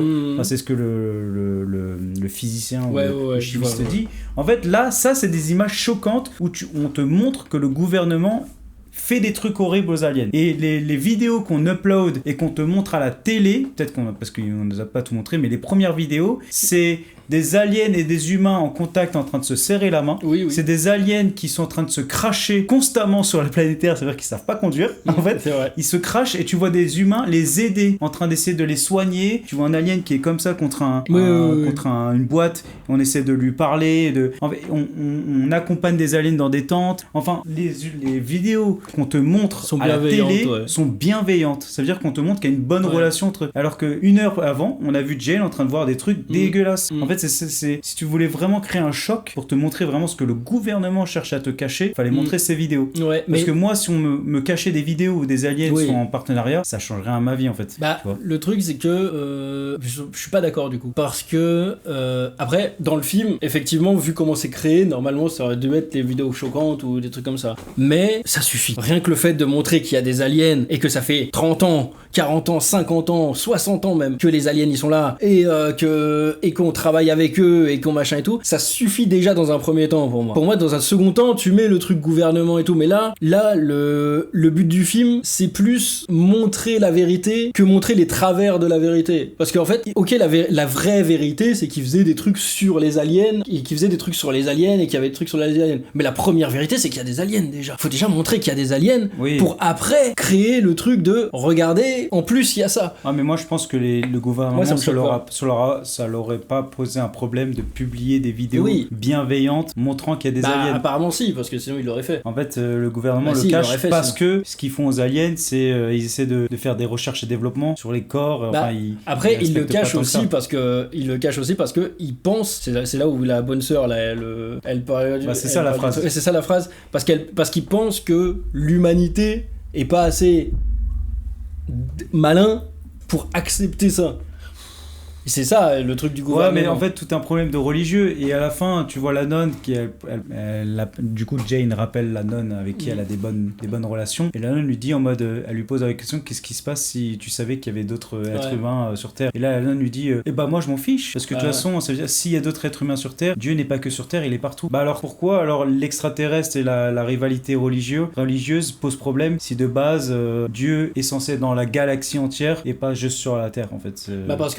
Parce que les gens, beaucoup de gens dans la religion aussi, sont dans un système de...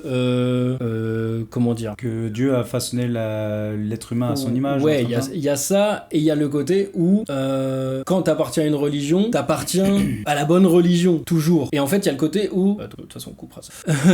Parce que j'ai envie de retrouver mes pensées. Ah oui, d'accord, le blanc. J'ai envie de retrouver mes trucs. C'est que le problème, c'est que quand on n'est pas assez ouvert d'esprit et que on prend la religion pour un truc factuel, écrit sur une ligne et immuable, on peut être dans un côté rivalité avec ceux qui sont pas comme nous ou ceux qui sont religieux pas comme nous. Si tu prends dans le truc immuable ou certaines façons de le lire, parce que c'est peut-être pas ça, mais c'est peut-être une façon de le lire. Du coup, chacun a sa façon de lire le truc. Et si tu le lis de la façon dont on nous dicte le truc depuis le début, et que t'as pas ouvert ton esprit à Dieu autrement comme la religieuse l'a fait, elle a ouvert son esprit différemment à Dieu parce que elle a tellement pas de doute que ça existe que si autre chose arrive, c'est que de toute façon c'est comme ça. C'est de cette peur de conservatisme dont ils ont peur et ils pensent que l'humain n'est pas assez intelligent pour comprendre ça et que ça se bat comme le truc de après on parle encore de la religion mais c'est comme le truc des dinosaures. Oui, est-ce que ça existe pas les religieux pendant 4000 ans ils ont dit non, 3000 ans, 2000 ans, 3000 ans ils ont dit non et il a fallu qu'il y ait certaines têtes pensantes, certaines machins du monde religieux qui a dit si c'est bon, c'est pas incompatible pour qu'on l'accepte et du coup elle fait partie un petit peu de ce truc là, ce truc de mais si c'est bon, c'est pas l'un contre l'autre, on n'est pas les uns contre les autres, on est tous ensemble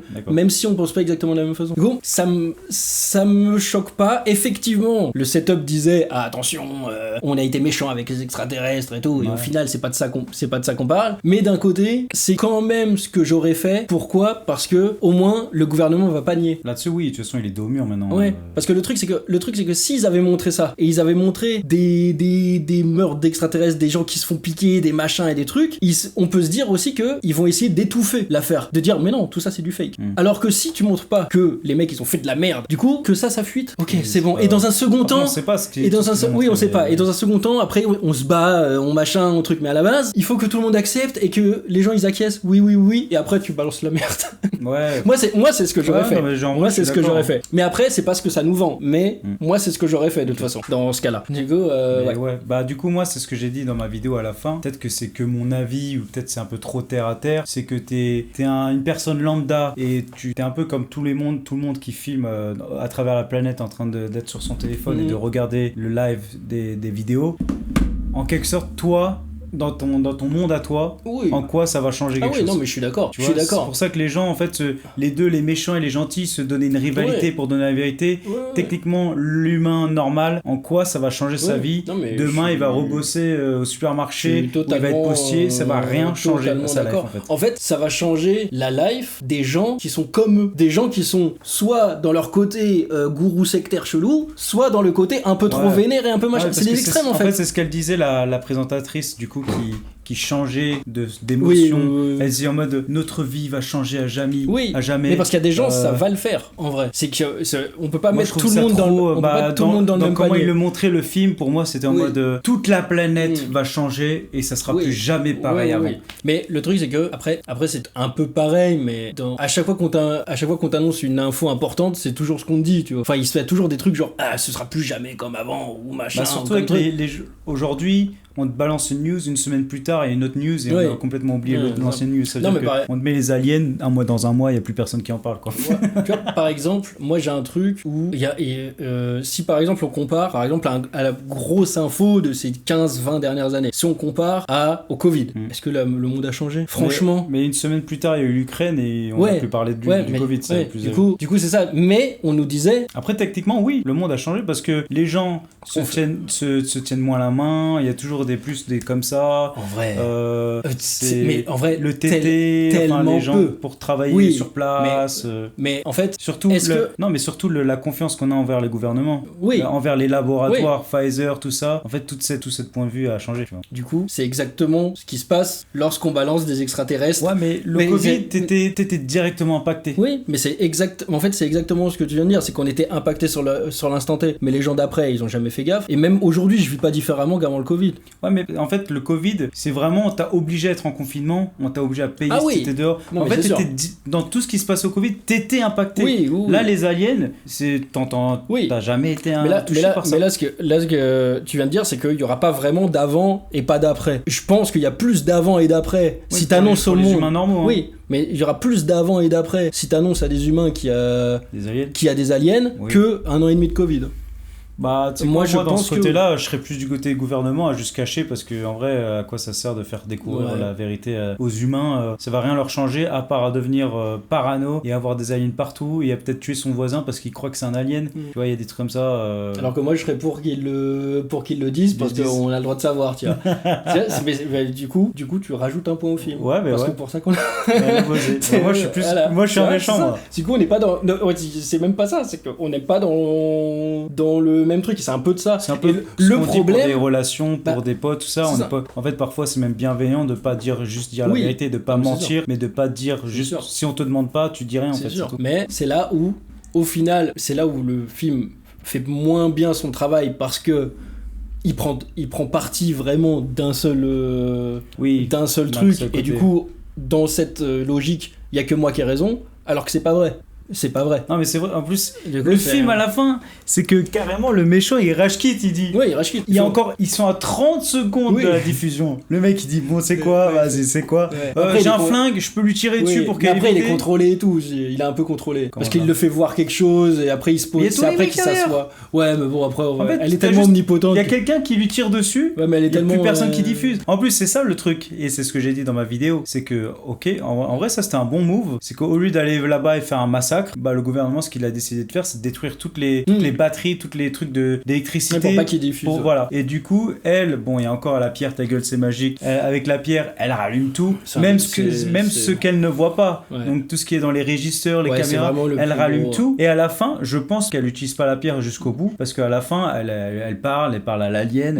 Elle n'utilise plus la pierre, mais tout continue à fonctionner. Hein. C'est-à-dire que même sans utiliser la pierre, t'as quand même de l'électricité. C'est un des problèmes du film. C'est le Deus Ex. En fait, c'est ça qui me met hors du film à chaque fois. Hein. Non, mais je comprends. Même si c'est que des petits trucs, c'est des petits trucs à chaque fois qui s'accumulent. Ah oui, non, mais je comprends. Ça vaut pas. C'est pas un grand film, c'est pas un film cohérent, c'est pas un film. C'est un film, si tu passes à côté de l'ambiance, c'est 0, quoi. Enfin, c'est 3, comme t'as dit. Ouais, mais c'est. Tu vois, et en fait, c'est bizarre qu'il fasse ça encore en 2026 parce que on apprend normalement du passé, on apprend des erreurs, on apprend de tous les autres films. Je te prends un exemple. Alors qu'il a jamais fait ça. C'est ça surtout, en fait. C'est que ça a jamais été le cas. Mais ok, Ready Player One, c'est ultra simple, mais tout est logique. C'est la guerre des mondes. Ouais. La guerre des mondes, c'est incroyable. Même en termes de visuel, le truc est plus beau qu'aujourd'hui. Visuel, l'humain, comment il peut changer. C'est tout, en fait. C'est... Il avait fait AI, il avait plein de trucs qui sont un peu dans le thème. Non, mais c'est vrai que, en fait, à part en mise en scène, moi, je te parle c'est de la régression à petite échelle. Tu vois, à petite échelle, dans les films à l'ancienne, ce qui était incohérent, c'est quand tu voyais deux personnes en train dans la voiture, le mec qui conduisait comme ça. Ouais, mais au fur et à mesure des années, tu vois les gars, ils voient la route, ils parlent, mais en même temps, ils voient la route à chaque fois. Ils tournent un tout petit peu, parfois pas du tout. Ça s'améliore. Si aujourd'hui, en 2027, on revoit un film en train de faire ça, tu dis en mode frère, t'as rien appris en fait ces 30 dernières années. Et ça, c'est à petite échelle. Mais moi, je te parle de grande échelle comme ça, avec Spielberg. Mais ouais, c'est la fin. Et la fin, l'alien. Sauf que ces scènes de voiture sont bien, même si pas cohérentes dans le scénario. Vous savez ce que ça représente 1 million, l'arme humaine? Il filme bien les scènes de voiture, l'écoutez pas. Et même l'alien est incohérent. Parce qu'on te filme des petits aliens d'1m10 tout le film. Et là, il y a un alien de 2 mètres. Franchement, je crois que l'humain ne réagit pas pareil quand c'est un alien de 2 mètres à 1m10. C'est sûr. Mais après, ça, tu peux te dire, bon, bah, il y a des grands, il y a des petits. Le gars, il y a des grands et des petits aussi. Non, mais c'est pas... L'alien, il le garde dans un frigo. On sait vraiment pas où est-ce qu'il est. Sur une chaise électrique.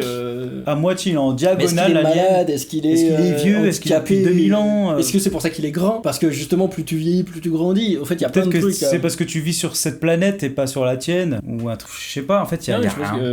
Ouais, peut-être qu'il est grand parce qu'il est vieux. Peut-être c'est ça le truc. Et à la fin, ça finit comme ça.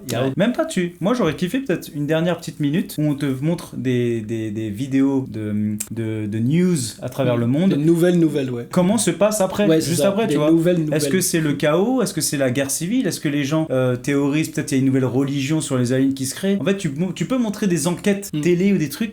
Une minute juste pour voir la suite. Ça finit sur Emily Blunt qui dit, je sais même plus ce qu'elle dit à la fin. Je sais même plus. En mode, mais non, nous savons la vérité ou un truc. Elle dit juste un mot. Ouais, elle dit genre, commençons ou un truc comme ça. Ouais, ou un truc comme ça. Ouais, je sais plus. Voilà. C'est le film Disclosure Day. Ouais. Spielberg. Ouais, bah du coup, oui. Sur la réalisation, on n'a pas vraiment à lui reprocher, à part les effets spéciaux, mais c'est pas lui. On n'a rien à lui reprocher, mais effectivement, le film il est pas cohérent. Il y a du Deus Ex Machina, il y a un personnage qui est vraiment trop fort. Le personnage de Emily Blunt est trop fort. Il est trop malin, il est trop fort. Hugo aussi, hein. Hugo à la limite, il a des gars lambda, hein. Il a des gars lambda dans cette team. Ouais, mais Hugo à la limite, peut-être qu'il a l'alien. Comme c'est celui qui sait et que ça fait des années qu'il travaille dans le truc et tout, il a pu préparer ça depuis très longtemps. Et en vrai, ça me choque pas en fait. Ça me choque pas parce qu'il a pas de pouvoir, il a pas de machin. C'est juste que il a des adeptes. Et quand t'as des adeptes, tu peux faire des gros trucs. Pour moi, ça me choque pas. Ça, c'est aussi bizarre parce que tout le long du film, on te dit il y a des personnes qui ont disparu. Ils disparaissent. En fait, c'est les mecs de la team d'Hugo. Ah oui. Mais ils disparaissent. Lui, il a disparu. Oui, ok. Alors qu'on a compris tout, c'est bon, c'est fini quoi. Oui, voilà. La team d'Hugo, qu'est-ce que tu me... C'est pas grave. Hein. Ouais. Après, j'ai pas trouvé qu'ils ont tant appuyé là-dessus. Ouais, tu sais, quand ils étaient dans les écrans du gouvernement, ils te montrent des gens qui ont disparu. Oui, mais c'est parce que, en fait, c'est pas c'est que c'est la meilleure façon de trouver des suspects. C'était surtout ça. C'était en mode, lui, il a disparu. Ok, bah du coup, c'est peut-être lui qui a fait ça parce que dans nos services, il savait faire ça, et maintenant il est parti avec Hugo. Je pense que c'est plus dans ce côté-là qu'ils disaient ils disparaissent. Ils ont pas dit, jamais ils ont fait « Ah, c'est bizarre, il y a 150 disparitions. » Non, ils ont dit « Ah, il y a que 12 mecs qui sont partis. » Et plus tard, ils ont dit « Ouais, 23 mecs qui sont partis. » Au bout d'un moment, ils ont compris que c'était Hugo. Et après, ils cherchaient dans ces profils-là pour trouver des suspects. Ouais, des mais mecs, c'est tout. Pour avoir le visuel. Oui, c'est ça. C'est pour ça qu'il est demandé de partir de la pièce dès qu'il savait qu'il allait se faire envahir par le gars. C'est ça. C'était un peu con quand la meuf elle est rentrée justement à ce moment-là. Mais je trouve que c'était hyper bien fait. Ouais, mais de base, il te dit en mode sortez. Oui, c'est ça. Rentre pas. Mais peut-être qu'elle était pas là à la base. Mais elle devait pas être là à la base. Il y a une seule maison dans tout le hangar. Oui, c'est vrai. Mais elle est rentrée à ce moment-là. Mais je trouve que la scène était bien faite parce que ça m'a presque fait sursauter. Je me suis fait ah putain merde. Vraiment, je me suis fait oh. Mais et c'était pas si artificiel que ça par rapport à tout le reste. C'est en fait un enfant réagirait comme ça. Ouais. Genre oh, mais non, il faut pas qu'il fasse ça, non, rentre pas. En tant qu'adulte, un peu peut-être trop sérieux, me dis. Moi je trouve que ça va. Mais ouais, effectivement, trop de trucs dans le scénario, c'est artificiel. Tout est artificiel pour faire avancer les scènes et pour garder une ambiance qui au final. Genre tu vois, les mecs qui sont dans un hangar, ils sont dans la rue. En vrai, moi j'aurais eu l'idée de. T'es au téléphone avec le gars ou le gars te connecte spirituellement et dans la rue t'entends genre un glacier ou une pub. Ah je sais pas, ouais, je vais fermer la porte.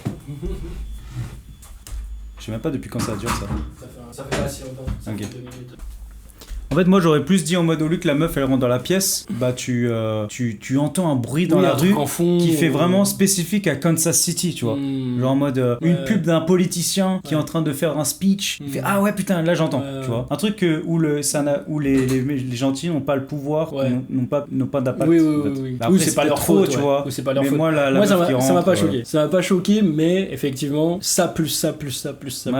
Et pour finir la cerise sur le gâteau. Parce que mettre en ligne les vidéos, c'est pas la seule raison qui permet au film de durer que 1 minute. Il y a aussi Hugo et encore une fois son alien dans la cave.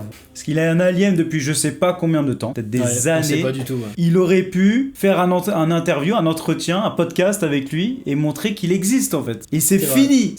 Même pas besoin de photos, vidéos, gouvernement. T'as un alien sur place, t'as un témoin oculaire. On peut toujours faire des trucs, des théories de pourquoi il l'a pas fait et tout, mais au bout d'un moment, c'est quand même. Il est là, ton alien de merde, là. Le plus machin. Après, il voulait pas qu'il se fasse capturer, qu'il se machin, qu'il se truc, mais. En fait, le truc, c'est ça, c'est qu'il y a le côté où, s'il fait une interview avec un alien, un machin, un truc. Non, s'il le fait à la télé, en vrai, c'est bon. Si Hugo avait été un alien à la fin, parce qu'il cache, c'est lui qui organise tout, il sait tout, c'est mieux, c'est beaucoup mieux. Ou quelqu'un de son équipe, tu vois. Genre son bras droit, ou un truc comme ça. Même ça, c'est putain, tu sens un alien au final, c'est lui, et. Voilà. Mais après, ou sinon que l'alien, il était là tout le temps, et en vrai, on l'a pas vu, et parce qu'ils peuvent se mettre invisibles. Bah, tu vois, moi j'aurais dit en mode Hugo, on ne sait pas qui c'est, tout le film, il parle que à travers le téléphone, et on sait à la fin qu'Hugo, en fait, c'est l'alien qui parle au téléphone, en fait, qui a appris de talent, qui a un accent, qui a pas d'accent, ou un truc comme ça, tu vois, il y a toujours quelque chose à faire, et je pense que en fait. Ou que l'alien est derrière lui, enfin, la plupart du temps. Ou qui le contrôle, comme le méchant contrôle Jane, qui le contrôle, ou même qu'il est là, juste là, tu vois. Ouais, c'est. Si nous on s'est posé ces questions, c'est que la team et les réalisateurs, ils ont eu ces idées, hein, et je sais pas pourquoi ils ont pas fait. Je sais pas qui a fait le scénar. Mais le scénar. Parce que c'est d'une idée de Spielberg, mais c'est pas le scénar de Spielberg. Scénario David Coep, il a déjà écrit avec Spielberg sur Jurassic Park, War of the World et Indiana Jones 4. Ah, Indiana Jones 4, super. David Coep. Ok. Le fait avec les aliens, c'est le 3, non? Indiana Jones. C'est le 4. C'est le 4? Ah bah, Alien. C'est-à-dire que ça faisait. En fait, c'est son 3e, 4e, c'est son 5e film d'Alien à Spielberg. 5e. Il a fait quoi? Il a fait la retour entre le truc du 3e type là. Ouais, rencontre du 3e type. E.T., bah la guerre des mondes, Indiana Jones 4 et Discovery. Je me demande s'il y en a pas un autre qu'on a raté. Je crois que c'était ça. Hein. Ouais, il y a au moins ça, au moins 4. Ça y est. Donc quelque chose à dire pour la conclusion peut-être? Non, moi j'aime bien quand même, mais effectivement... Tu restes à 7 sur 10? Non, 6. Ah, t'as baissé d'un. Quand même, t'as baissé d'un. 6. Genre 6 tout... Malgré tout, J'ai passé un bon... Malgré tout ce que... Après, le bon moment te donne beaucoup de points. J'ai passé un bon moment. Moi, quand je passe un bon moment, je mets déjà 5 sur 10. Ouais, voilà. Du coup, ça, c'est le bon moment. Moi, j'ai passé un bon moment et ça m'a fait plaisir de voir un Spielberg. Et du coup, Ok. Et toi, tu restes sur 3, 4 ? Malheureusement, tu m'as peut-être fait un peu monter le truc avec la religion et le fait que ça prouve que les gens vont être divisés s'ils connaissent la vérité parce qu'on a les deux opinions différentes. Mais non, techniquement, en tant que film, moi je trouve que j'ai perdu 2h20. Je n'ai rien appris, j'ai encore plus de questions. Je sais que j'aurai jamais les réponses parce que même lui, Spielberg, je parie qu'il a pas les réponses à son film. Voilà quoi. J'aurais après, surtout qu'après on a enchaîné avec Scary Movie. Voilà. Mon Dieu. Bref, on a enchaîné les deux films. Mon Dieu. Faut que je le voie, mais... Faut que je le vois. On fera un podcast peut-être sur Scary Movie. Si tu veux, si tu veux. J'étais pas prêt à faire moi une vidéo spéciale dédiée à Scary Movie. On peut faire, mais en vrai, si tu le regardes, tu vas voir, il n'y a pas grand chose à dire. En fait, ce qui est intéressant à voir dans Scary Movie, c'est voir l'évolution du film d'horreur ces dernières années aussi, parce que c'est ça la force de Scary Movie. Le premier, c'est ça sa force, c'est que c'est une parodie d'un truc qui était vraiment à l'instant T. Ah oui. La force des films d'horreur. Et aussi comment te rendre un truc de film d'horreur flippant, ridicule. Oui. Mais après, Scream était déjà ridicule. Enfin, c'était déjà fait exprès d'être un pastiche de film d'horreur. Du coup, mais sans te spoiler, en fait, pour moi, le Scary Movie, le dernier là, en fait, le problème, c'est quand tu reprends tous les films d'horreur qu'ils prennent dans la liste de films, en fait, ils en font pas une parodie, ils font des références. C'est plus je vois ça comme plus des références sans le parodie. En fait, c'est ça le problème. C'est pour ça que ça a perdu un peu de sa magie. Vous avez vu ça, leur vidéo sur Combini, leur vidéo club? Non. Aux deux là, les Voyans. Ouais, ils étaient défoncés. Il y en a un, franchement, je veux pas. Il y en a un, je pense, il était. Mais comme d'hab, quoi, il était guédro de la journée, mais il pouvait rien. Et l'autre, je pense, la veille, ils ont bu ou un truc comme ça. Il y en avait un gueule de bois et un. Mais le mec, il arrête pas de dire. Il arrête pas de faire des. Oh yes, man, yeah. Il comme fait que des trucs comme ça. Mais le deuxième. Quoi, le mec là, celui qu'on voit dans. Celui qui fait toujours des gays là. Oui, celui qui se prend le gag. Oui, voilà, lui, il est défoncé dans la vidéo. Bah, tu sais que lui, c'est le meilleur personnage dans le film. Ah ouais. Bah, après, il était déjà marrant dans les autres. Mais là, pour moi, c'est le meilleur. Dans les autres, c'était déjà des meilleurs. J'ai revu les deux premiers, Scary Movie. Ah, il faut que je les revoie. Et dans les deux premiers, je trouve que c'est déjà un des meilleurs personnages. Le 2, il est incroyable. Ouais. Bah, en vrai, non. Ah ouais. Est-ce que ça fait longtemps que j'ai pas vu? Je l'ai revu. En fait, j'avais un souvenir que le mode de 2, c'était mon préféré. Et j'ai revu le 1, que j'ai beaucoup aimé, parce que j'y allais à reculons. Je me disais, c'est des trucs que j'ai aimé quand j'étais ado, mais je pense qu'aujourd'hui, je trouve ça tout pourri. Ouais. Le 1, j'ai plutôt bien aimé. Je trouve que les blagues, elles sont bien, elles rebondissent bien et tout. C'est vraiment cool. Le 2, c'est vraiment de la blague. Le 2, c'est du cul, du machin. Ah non, franchement, le 2. Bah, tu verras. La meuf, elle était morte de rire, mais moi, j'étais à des années-lumière de ça. Je trouvais ça tellement pas drôle. Je sais plus côté de ta meuf. Tellement. J'ai trouvé ça. Elle les avait jamais vus? Si, elle les avait vus. Si, c'est qu'elle aimait bien de base et tout. Non, c'est qu'elle aimait bien de base et tout. Elle aimait plus que moi, je pense. Ouais, bon voilà, petite aparté sur Scary Movie. Ouais. Mais voilà. Du coup, on sait pas sur quoi ce sera le prochain, peut-être Toy Story. Scary Movie. Peut-être Toy Story. Même dans un film des sagas. Je suis pas allé voir Mandalorian. Ah, moi non plus. Après, moi, Star Wars, j'y connais pas grand chose parce que de base, j'aime pas. Donc, apparemment, personne n'y allait, du coup. Bah, c'est un flop absolu. C'est un flop absolu. Mais apparemment, c'est mérité, donc j'en sais rien. Les gens ont juste boycott et ils ont raison. Parce qu'on veut pas voir des trucs qu'on voit à la télé sur le grand écran. C'est qu'on veut voir des vrais films. Ça sert à ça, grand écran. Toi, t'aimes pas Star Wars, moi je suis trop fan et ça me rend fou de pas avoir des bons films Star Wars. Bon, voilà, conclu. Bah, merci. Si vous avez tenu jusqu'ici, merci. C'était le premier podcast Uppercut. Merci beaucoup d'avoir regardé. Merci beaucoup d'avoir regardé ou écouté le podcast jusqu'au bout. Je vous dis à bientôt pour une nouvelle critique. Bisous et bisous.